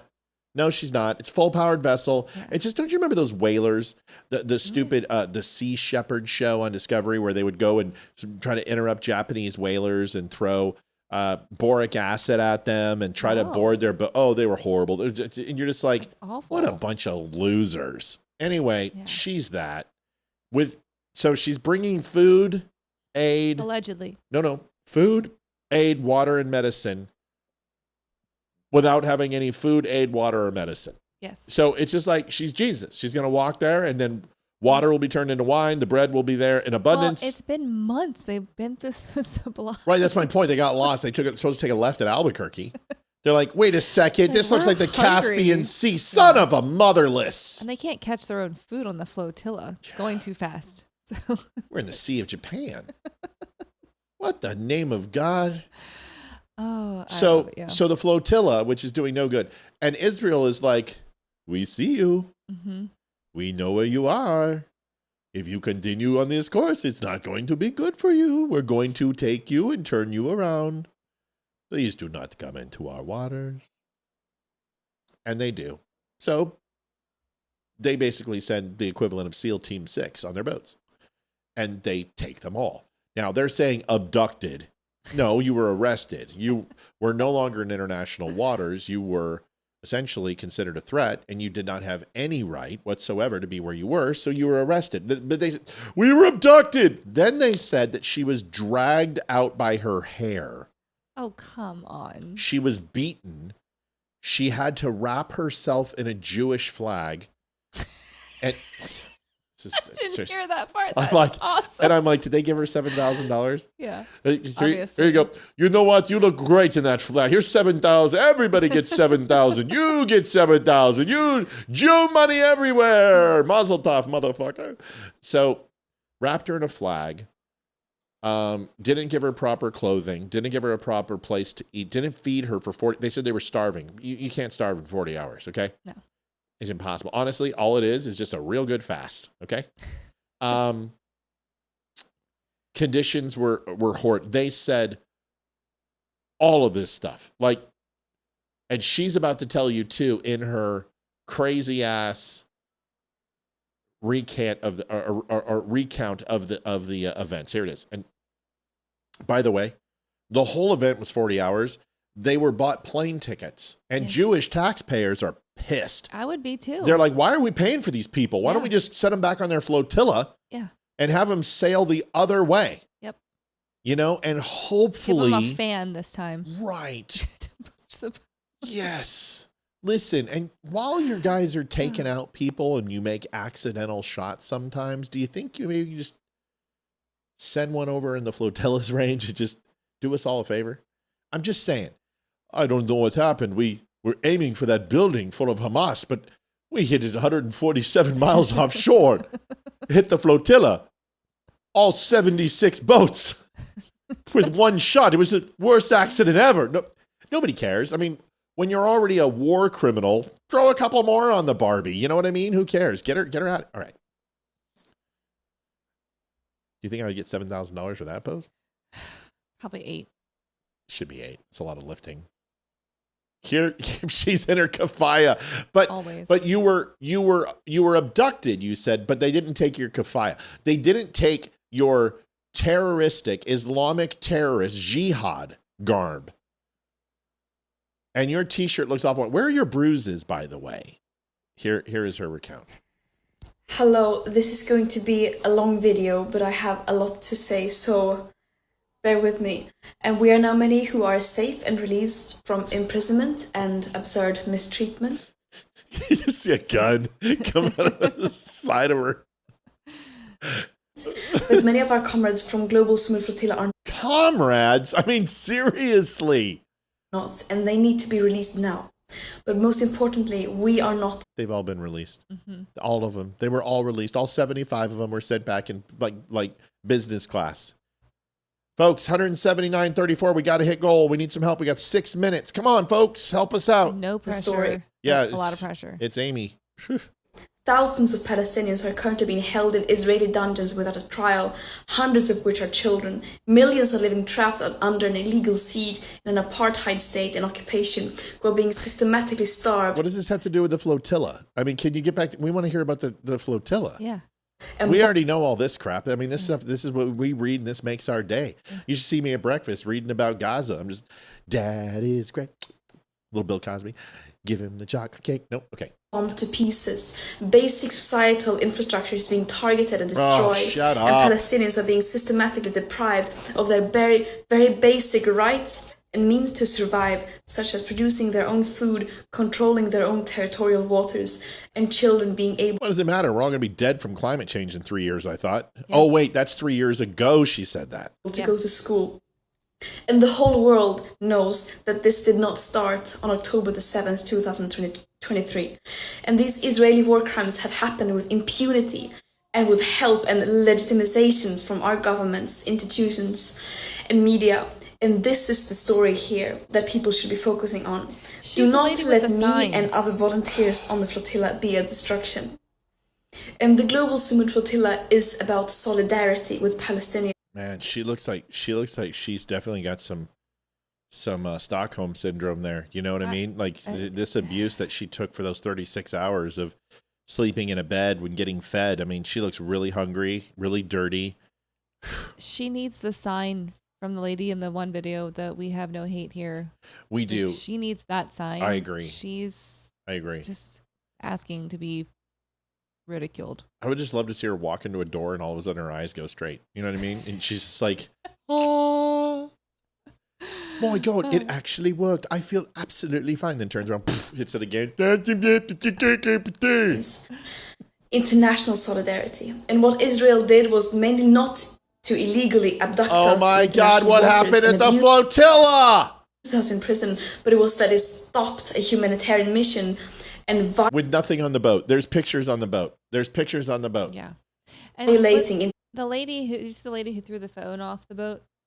I don't know. Oh yeah, I heard about that. Yeah. I saw the video, so yeah, definitely threw the phone. I don't know who it was. Yeah, I don't either. Hey Mel, call back. We're watching the video. International law by preventing humanitarian aid from entering Gaza, a population that are being systematically starved by Israel. And this is a they've got pallets of rotting food because they can't get it distributed fast enough because Hamas keeps freaking attacking the trucks. You know what? I haven't seen any skinny people. Every single person that they say is starving doesn't look starving to me. It's a violation of international humanitarian and maritime law. And I also want to make it very clear that our imprisonment by Israel is a direct result of our governments. They keep talking about the importance of upholding human rights and international law and to get aid into Gaza. And then when we do their job, trying to do just that while being completely peaceful and abiding by international law, they fail to ensure our safety. And this mission should not have to exist. It is a last resort when all means fall short and when those in power fail to step up and do the bare minimum.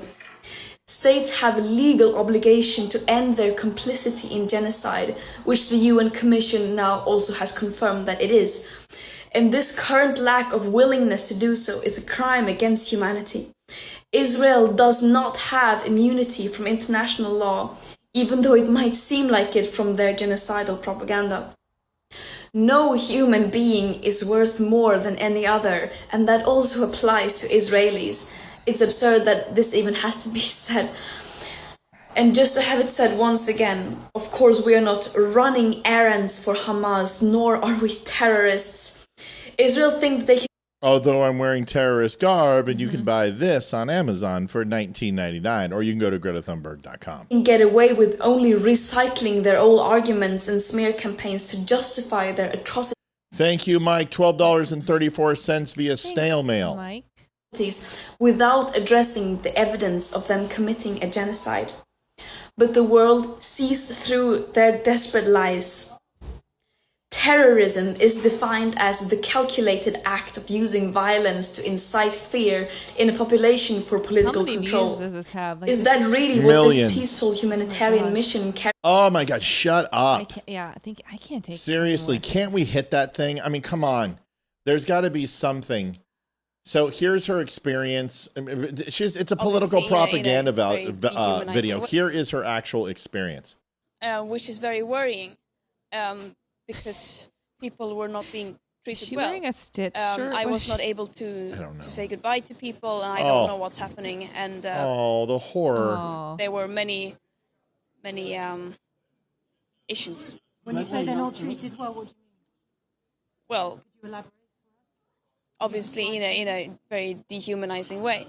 But of course, I have to stress nothing compared to what Palestinians are going through. So can you give us some, what happened to you when you arrived in Ashdod port? I mean, were you taken off the boat? Was there any violence? Were you detained? How? Where? No, I prefer not to go into details. Because there are no details. That we arrived there, we were detained, and then we were. Yeah. You were what? Which is very... So basically, they're Middle Eastern Mexicans. They got deported. Yep. Sorry. You know what? We have room in South America. If you guys want to go there, there's some great people there who would love Greta. I don't care about this. I don't care about her. I don't care about her stupid humanitarian causes. Your boat was empty. You didn't do anything. You did absolutely nothing. You caused no attention. People are just honestly they have Gaza fatigue. Like the only people I hear complaining are the ones who are like, can they just finish the job faster so we don't have to hear about it anymore? I mean, that's where everyone's at. It's just like, can we just finish the last remnants of whatever's left so we can move on? That's the only thing. And listen, it's sad. It's horrible. Yeah. It sucks, but this is what happens in the world. You shouldn't have done what you did. You picked on a larger opponent and you're getting knocked silly, and you've earned everything you're getting. So it's over. Don't know what else to tell you. Mel, call now. Here, I'll call Mel. We'll call her back. I couldn't answer it in the middle of it. She always calls during the worst times. She does. It's Canada. Yeah, it's just it's our snow Mexicans. They're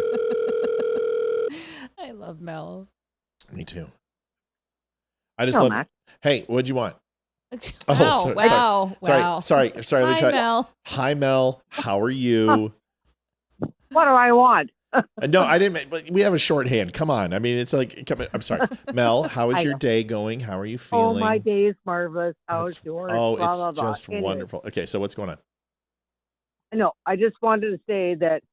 How come they're not showing the things from her crew that expelled the LGBT once that group got found out that were on her boat, and the people that were there were upset that there was LGBTQ people on there, and they're all Muslims on there. So all of a sudden that got silent. So where was that little tidbit?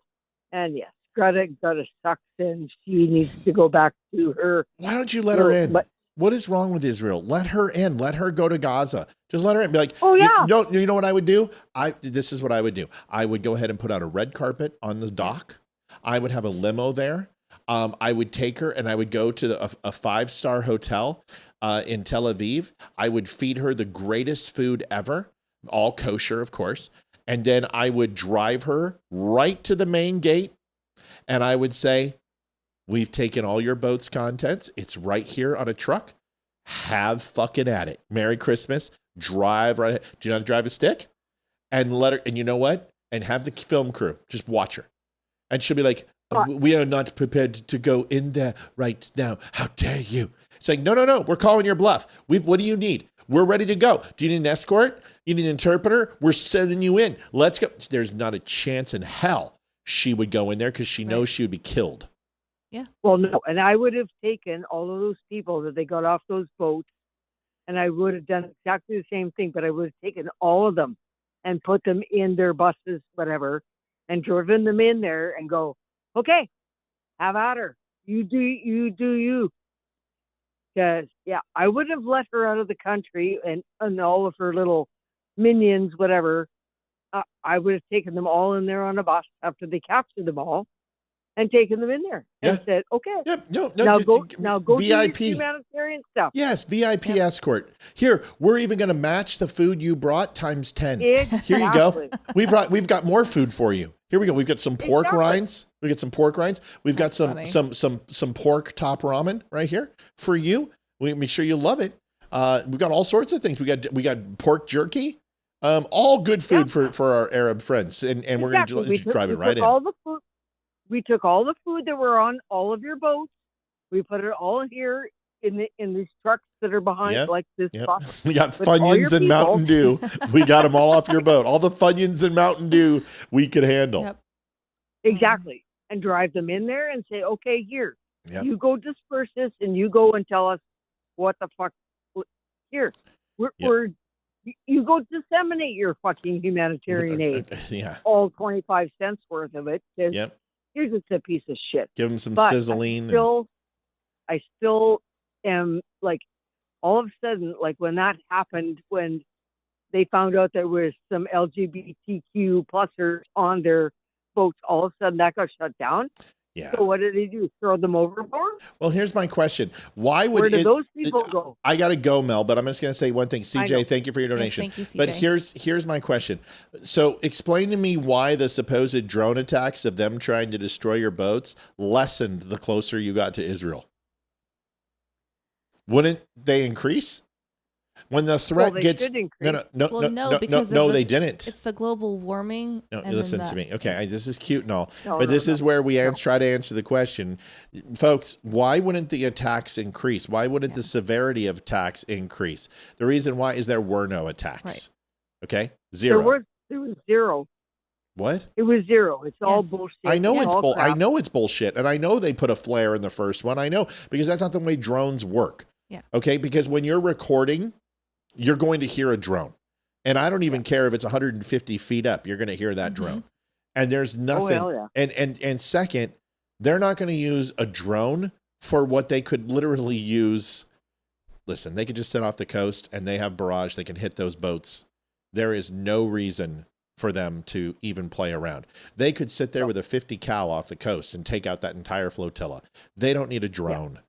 So anyway, I got to go. I love you, Mel. Yeah, love you, Mel. I love you. I got to get Amy out of here. Yes. Sorry for failing miserably. Bye, Mel. Not. Come on, Amy. You can do it. I Love know. you. You need to. Love you too. Get out of here. Leave. Yeah. Go home.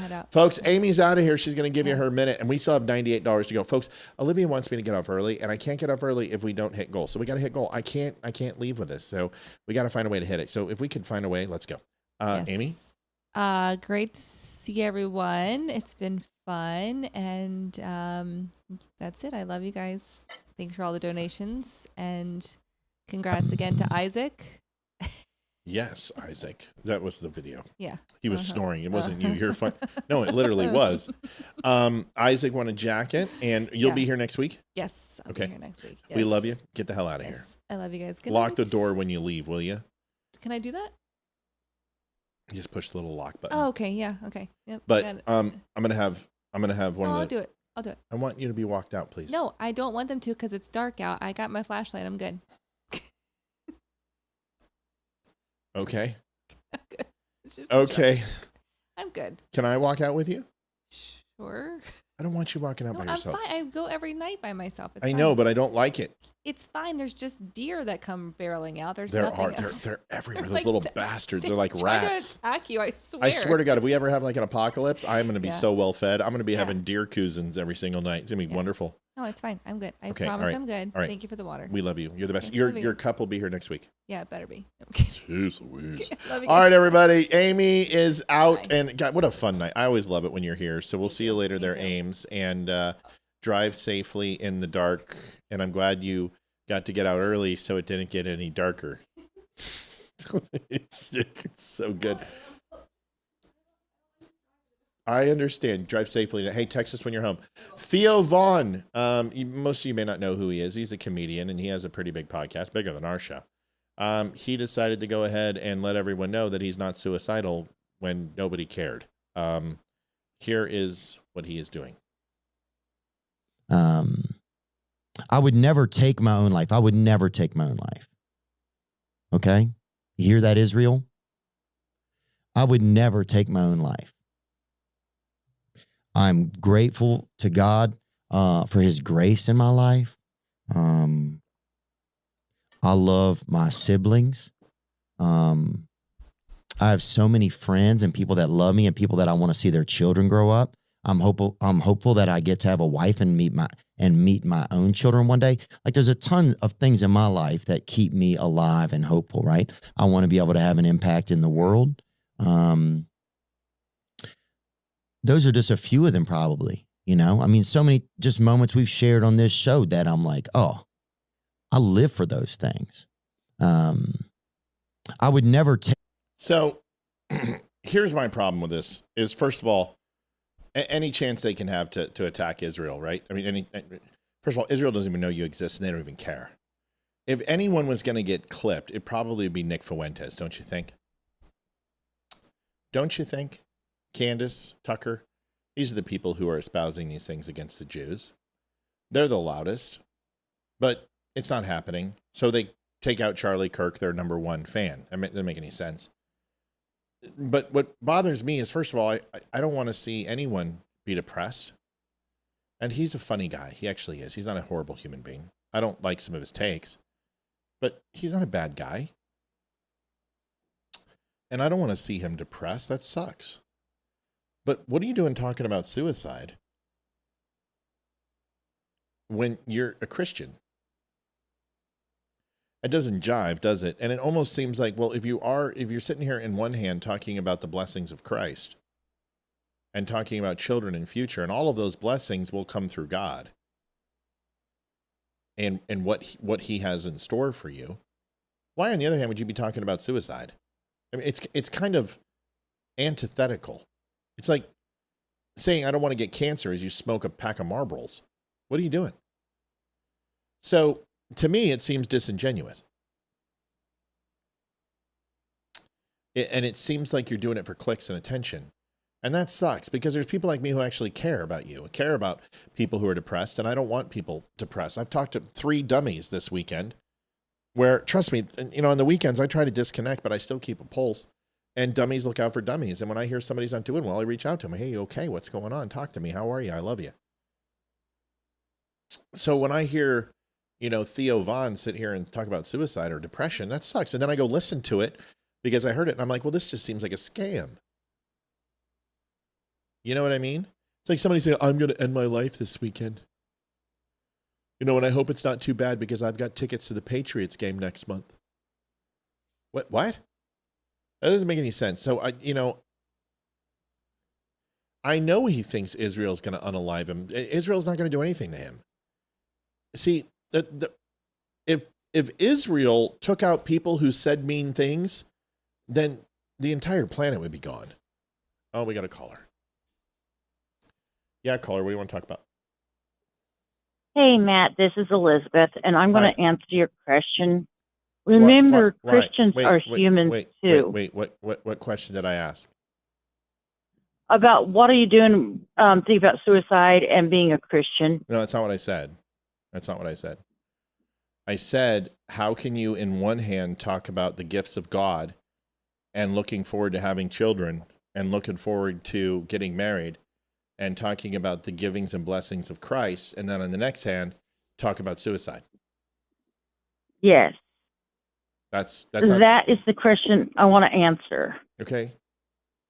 I know that you've known me for a while, and you know that I'm very faithful to God. But I have had psychological downfalls. I have had depression, and I am a human. Whenever I look forward to tomorrow, I look forward to going to heaven.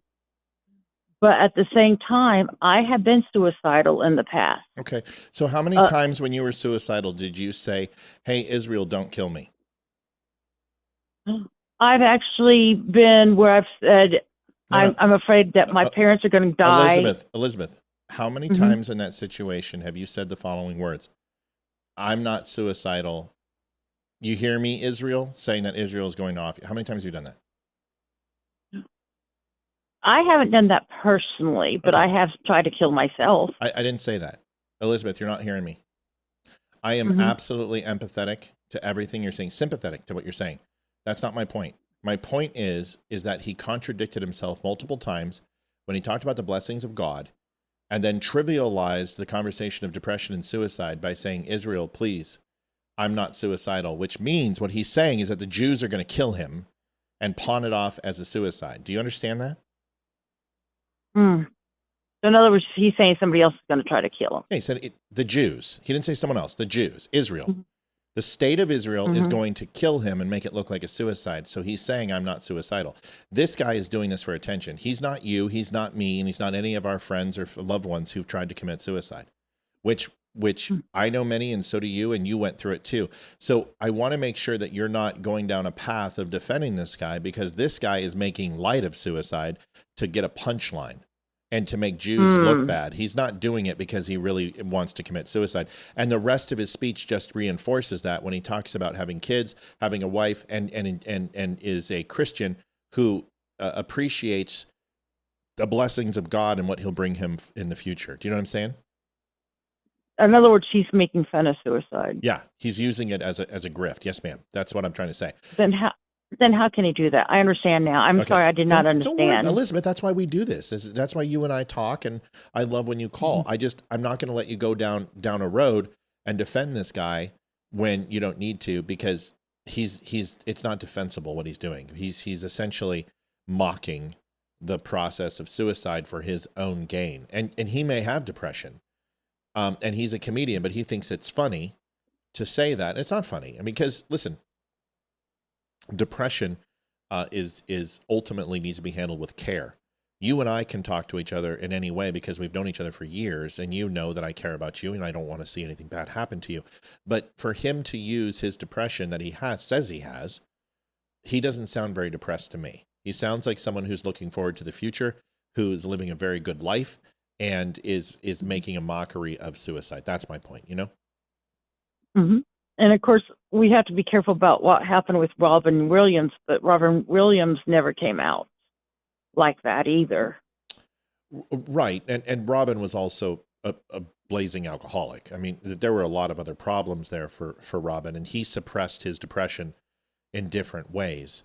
But yeah, it's listen, this is a serious thing, and I'm not making light of what you went through. I didn't want you to go down that road in those memories when you didn't have to do that. That's my point. So I appreciate you helping me out with that. You doing okay? I'm doing as good as I can. I'm glad that I have my phone. I'm glad that that I do worked now. out. I'm so glad that worked out, because when Olivia and I were talking about it, I was trying to figure out how we could help you. And so that did work out. Yes. Good. Did you contact AT&T and tell them that they're not listening to me, so what's going to happen is it's just going to go into collections. Yep, it will. And just ignore them, because that's all I can do at this No, you point. can't ignore them. What you need to do is you need to go get a police report.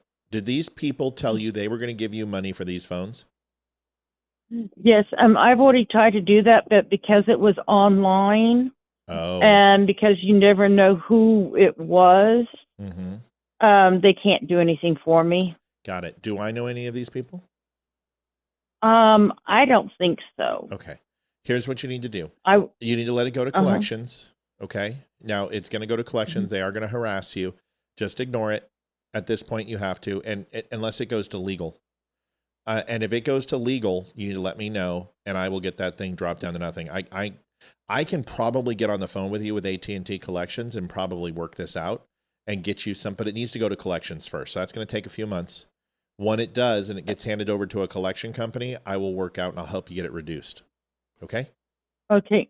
And then the other thing that has now happened is, you know how Urban Oaks, I got vandalized and keyed on my car? Yeah. They're trying to come after me with a $2,000 bill. Yeah, Elizabeth, listen, there's an old adage, you can't squeeze blood from a turnip. And if you owe a debt, all you have to do is pay, I believe, 2% of it a month, and they can't send you to collections. Any bill you owe. Okay. So 2%. They've already sent it. Well, now you need to work out with the collections company. You'll get to a point where somebody will buy the debt, and then they'll make an offer to reduce that debt, because they can write those off on taxes. But whenever you have a bill that you can't pay, as long as you pay 2% of the bill, so if it's $100, if you spend $2, they can't send you to collections. That's the very bare minimum. So just next time this happens, give me a call, okay? I sure will. I just hate the fact everything's going on like it is, but it will get better. Yeah, and stop doing things for other people. Start doing things for yourself. It's right now the judgment, getting this scam, this isn't okay. Don't trust people. Trust yourself. Run it by a real friend, and don't allow people to take advantage of you, because ultimately you have to pay the price. There's a lot of bad people out there. So I wish you the best. I got to let you go, kid. Talk to you soon. Okay. All right. Thank you, Matt. Yes, ma'am. Bye. All right. So here's folks, we're at a stall. We're at an absolute stall. So I've only got a few more minutes because I promised Olivia I'd spend some time with her tonight. Let me show you this video. This one is coming in. Mel Lowe, $51.99. Go to goal. Yes, let's please go to goal. Thank you so much, Mel. We love you. I want to show you this. This is Ian Carroll. And I want to be careful here. Is that 2% of total or the total each month? That's a good question. I believe it's 2% of total. So if you owe $20,000, now understand this, it's 2% or the equivalent of your payment. You understand? So if you owe $20,000, your payment is probably going to be $400, $500, $600. 2% is going to be less. But it's either 1 or 2%. You just have to send a certain amount in. And some places like electrical and gas and stuff, you send in, you make a good faith payment. You're making as much as you can send. You say, listen, I'm sending you in $25. That's all I got right now. They'll work with you indefinitely. All right. So I think this is the Valhalla podcast or Until Valhalla podcast. I just want to be completely transparent with you. This guy's special forces, I think he was Delta. I don't know. I don't know anything about him. I don't know about his community. I don't even want to get on this guy's radar because, he'll look at me and be like, oh, I'm going to tear this guy apart and tell him what he doesn't know and rip off his head and shit down his neck. This guy's a bully. And I understand that he thinks he's, Senior Chief Shipley. I understand he thinks that, Tim Kennedy's a horrible human being, and he talks about operators and he breaks them down and he talks a bunch of shit about them. And that's that community. I'm not a part of it. I don't want to be a part of it. My time working with special forces was in an intelligence capacity, and I'm not part of that community, and I got nothing to say about it except what I know about it. But I've listened to his stuff, and Tim Kennedy definitely exploited some things. He said some things he shouldn't have. I don't care about that. It's not my business. That's between SOF operators, and they can handle each other. That's their community. Like, if somebody's in intel who does something stupid, I'll handle that. This guy, he's an operator. It's his world. He knows more than me. But I think he takes a little too much joy in breaking down veterans. And I'm not saying that some of the veterans that he breaks down don't deserve it. That's not my point. My point is that you can make your case without being a giant dick. And he's doing some stuff with Kennedy. And once again, he knows a lot more about putting rounds down range than I do. And he knows how the human body reacts to certain rounds. I get that. But he did a fire test into some as close to cadaver bones that he could. He got some pig spine and neck and all this other stuff. And it wasn't from the same distance. It wasn't with the same weapon. You don't know the ammo he's using. You don't know about his rifle. You don't know if the round tumbled. You don't know any of this. And he's like, it's impossible for a 30-06 to go through a human body. Or not go through. And that's complete bullshit. That is not true in any way, shape, or form. It is not true. If that bullet splinters, it is a completely different thing. I don't care how special forces you are. You don't know the ammo. You don't know if it was a reload. You don't know if it was if that round, its integrity was 100%. You don't know if the barrel had any debris in it. It was an old rifle that had been reconstituted when it was shipped over here, supposedly a Mauser 30-06. I didn't think it sounded like a 30-06 when I heard it, but it doesn't matter. But he did this video, and there was no downward angle of the shot. It wasn't the same rifle. There are a lot of variables in this. So Ian Carroll is a person who stood in for Candace Owens, he did everything's Jews. Everything in the world is Jews' faults. And he's listening to this podcast, and this frustrates me. I guess it's with Sticky Green Beret as one of the guys. And then the other guy is, I think it's Until Valhalla podcast. You guys will know it. It's a good quality podcast. I've watched it many times. And when the Tim Kennedy thing was going on, I watched it. And, the guy is probably a guy I would have a beer with and would like him very, very much. And I'm not trying to knock on him. I just think that he comes off with a 100-pound hammer when a 5-pound press would do it. And I think there's something called overkill. This, to me, is Ian Carroll just completely just being an idiot. Frank Riley, 2625, thank you for what you do. Thank you for being on. Here's the video.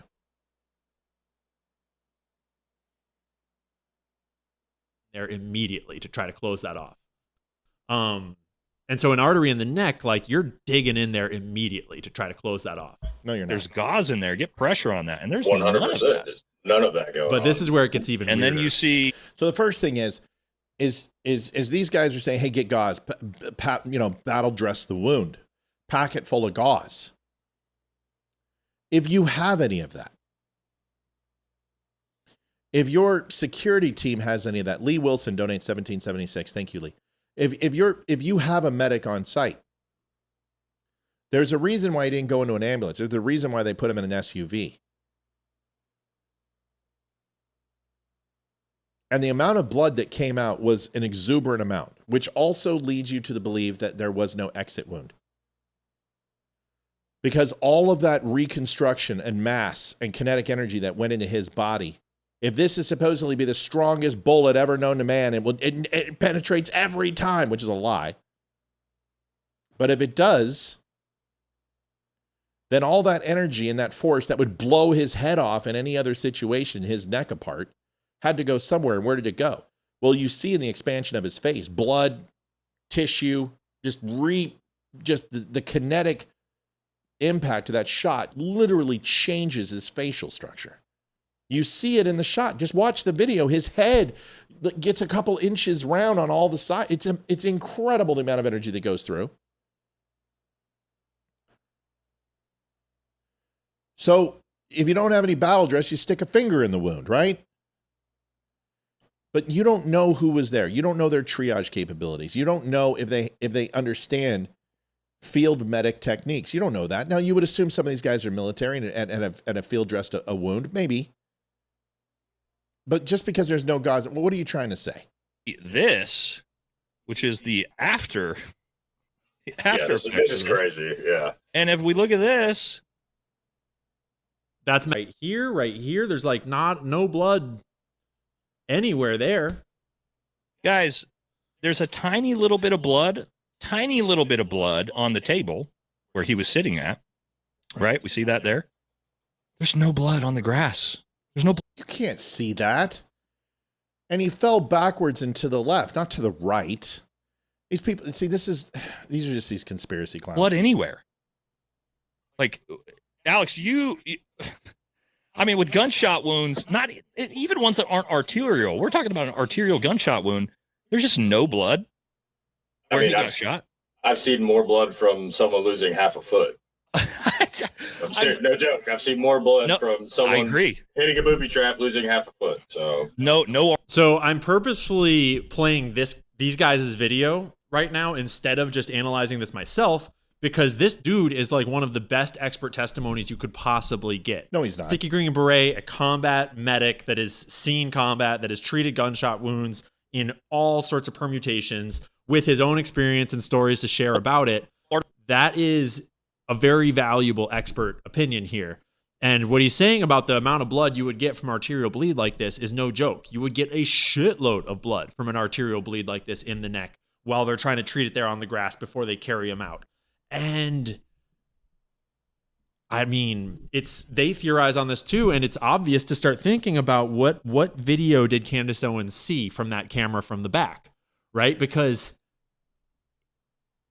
if somehow they were all over Charlie's body, ostensibly treating his wounds for a solid like 10, 20 seconds, and none of them got blood on their hands, and there doesn't appear to be that much blood on the scene behind there, like there's no blood from if this was an entry wound in the front, there's no blood spray onto the back wall behind him.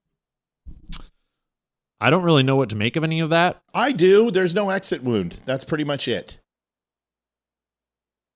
And how do you know there was no blood on their hands? I haven't seen any photographs of people's hands. Have you?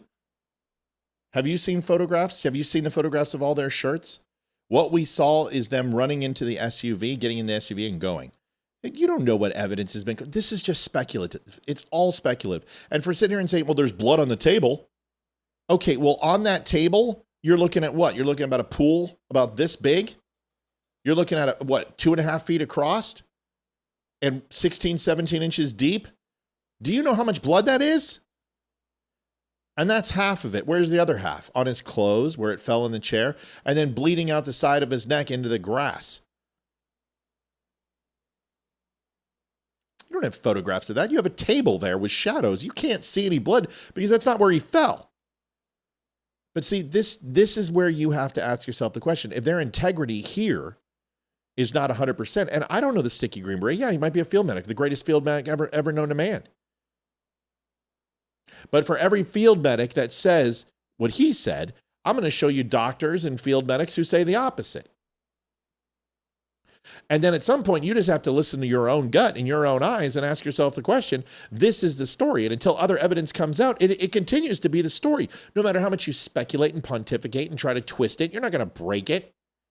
You're not forensic experts. And just because you've seen a 308 go through a cadaver or a human body or an elk every single time you've shot it, it doesn't mean that it hasn't happened before where it doesn't have an exit wound. Because bullets are crazy things and they travel in very different ways depending upon the entry. And if that round is tumbling, which I believe it was, because if it wasn't, it would have blown his head off. That's the explanation. If it's tumbling out of the barrel and comes out and starts to tumble or comes in not straight, and it comes in and sideways and hits the spine, it very much is going to shatter. And that's where Tommy and I think that he was turned off like a light switch and it hit his apricot at the base of his brainstem, which would make sense based upon the trajectory of the round and what happened to his head. And if that's the case, he's lights out anyway.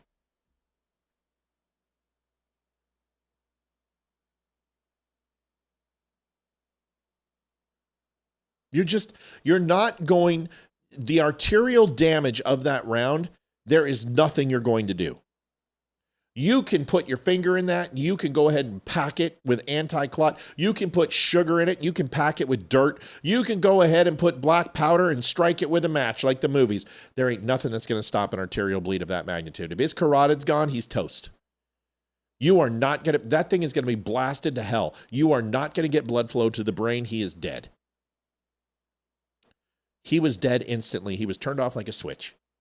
So for anyone to sit here and say otherwise, I don't care how much of a badass you are. And these guys, they're badasses. They're Green Beret, Special Forces. I much respect, not Ian Carroll. Ian Carroll's a Yetz. But these guys, they're hardcore.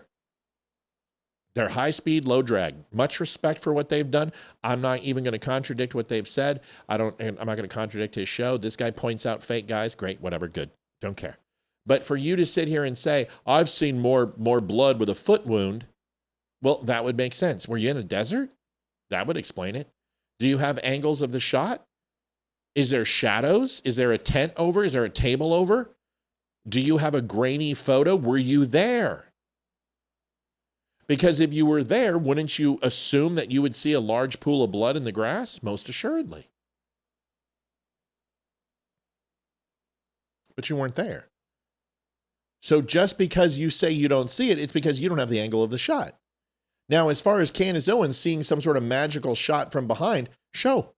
Where's it at? Where's her receipts? Show me the shot. This will all come out. It'll all come out. And you know what the thing is? It doesn't matter what they say. Everyone is still going to believe it was a conspiracy. And the people who think it was Israel are going to say it was Israel. The people who think it was Tyler Robinson are going to say it's Tyler Robinson. That's the way it works. Folks, we are literally $1.50 away. At this point, it's pride. I can't leave. I can't leave for $1.50, but I really want to.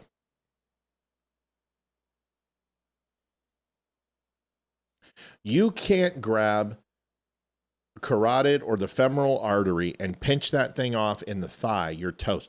For the brain, you understand the heart doesn't have, and it seizes, it kills the muscle. What do you think happens to the brain without blood, without flow? When that hit that neck, he was done. He ain't coming back from that. I told you that on the show, and I didn't know how to tell you guys, but you guys heard me. And I told you it's bad. I saw the wound, saw what happened. And for all these people that are saying the mic exploded, this is all bullshit. It's all bullshit. I've got that mic right here. That mic is still intact. It just fell off. It's a magnet. I've got the same damn mic. It's a DJI Mic 3. I've got the same mic. I've got 3 of them.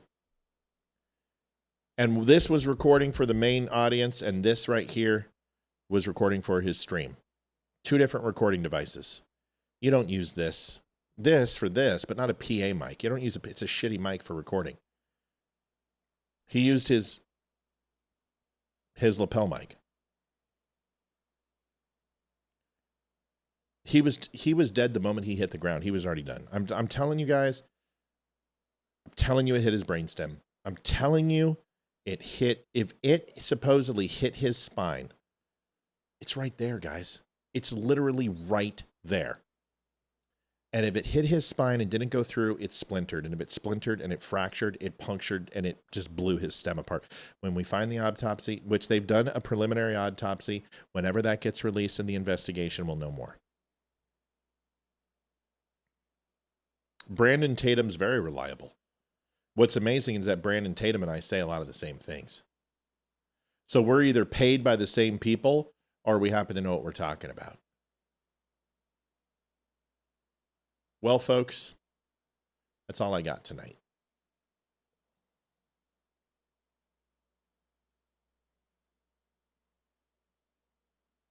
Yep. That's all I got. I mean, I've got other stuff, but I got to go. We are sitting at 298.48. We missed goal by $1.52. That's depressing. We'll be back tomorrow night. It'll be Leroy and I in the house. Olivia will not be on tomorrow either.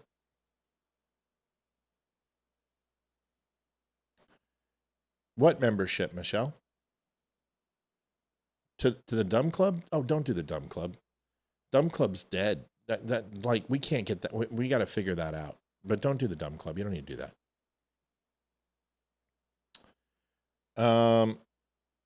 Yeah, I like Brandon Tatum too. He's a good dude. I'd love to get him on the show. Tomorrow night, we will be off on time because it's Colorado Avalanche game. 303, Don Bradley, $5. Yay. There we go. We hit it. Tuesday, Avalanche are playing. Thursday night, I'm going to be at my daughter's choir concert. I'm going to take Thursday off. So I'd really love to have a good night tomorrow and Wednesday. So when Thursday doesn't hurt. We really don't want to have a hurt Thursday. So if we guys could help out, we'd appreciate it. 16 years advanced EMT, those major vessels don't stop bleeding without surgery. It takes a few minutes, unless he hit his brainstem. Listen, the body can still be alive, but the brain is dead. If he hits his brainstem, cognitive function's gone, he's toast. That's it. That's what I'm saying, he's dead. Charlie Kirk felt no pain.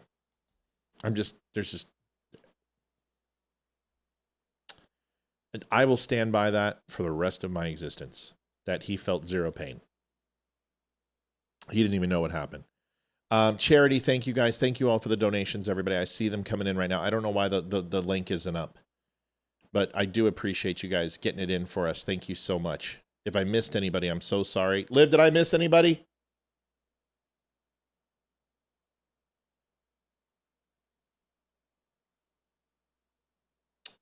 Making sure I didn't miss anybody. Hold on. Walter Wilson, thank you. John, thank you. Don, thank you. Thank you, everybody. Lee Wilson, not Walter. Lee, thank you. All right, I think I got everybody. All right, see you guys tomorrow. Tuesday night. Avalanche start tomorrow. Hockey season starts. And that is pretty much it. We'll see you guys tomorrow. Have a good one. God bless. Thank you for helping us hit goal. Thank you for taking care of us. Hope you guys enjoyed the show. See you tomorrow. We love you. Bye. Adjusting transmitter output. This is the Don't Unfriend Me Show with your hosts, Matt, Leroy, Amy, and Olivia. Geopolitics, military analysis, and election coverage. Coming to you live on all major social media channels at The Dumb Show. Honest, direct, unfiltered. We can agree, we can disagree. Just don't unfriend me.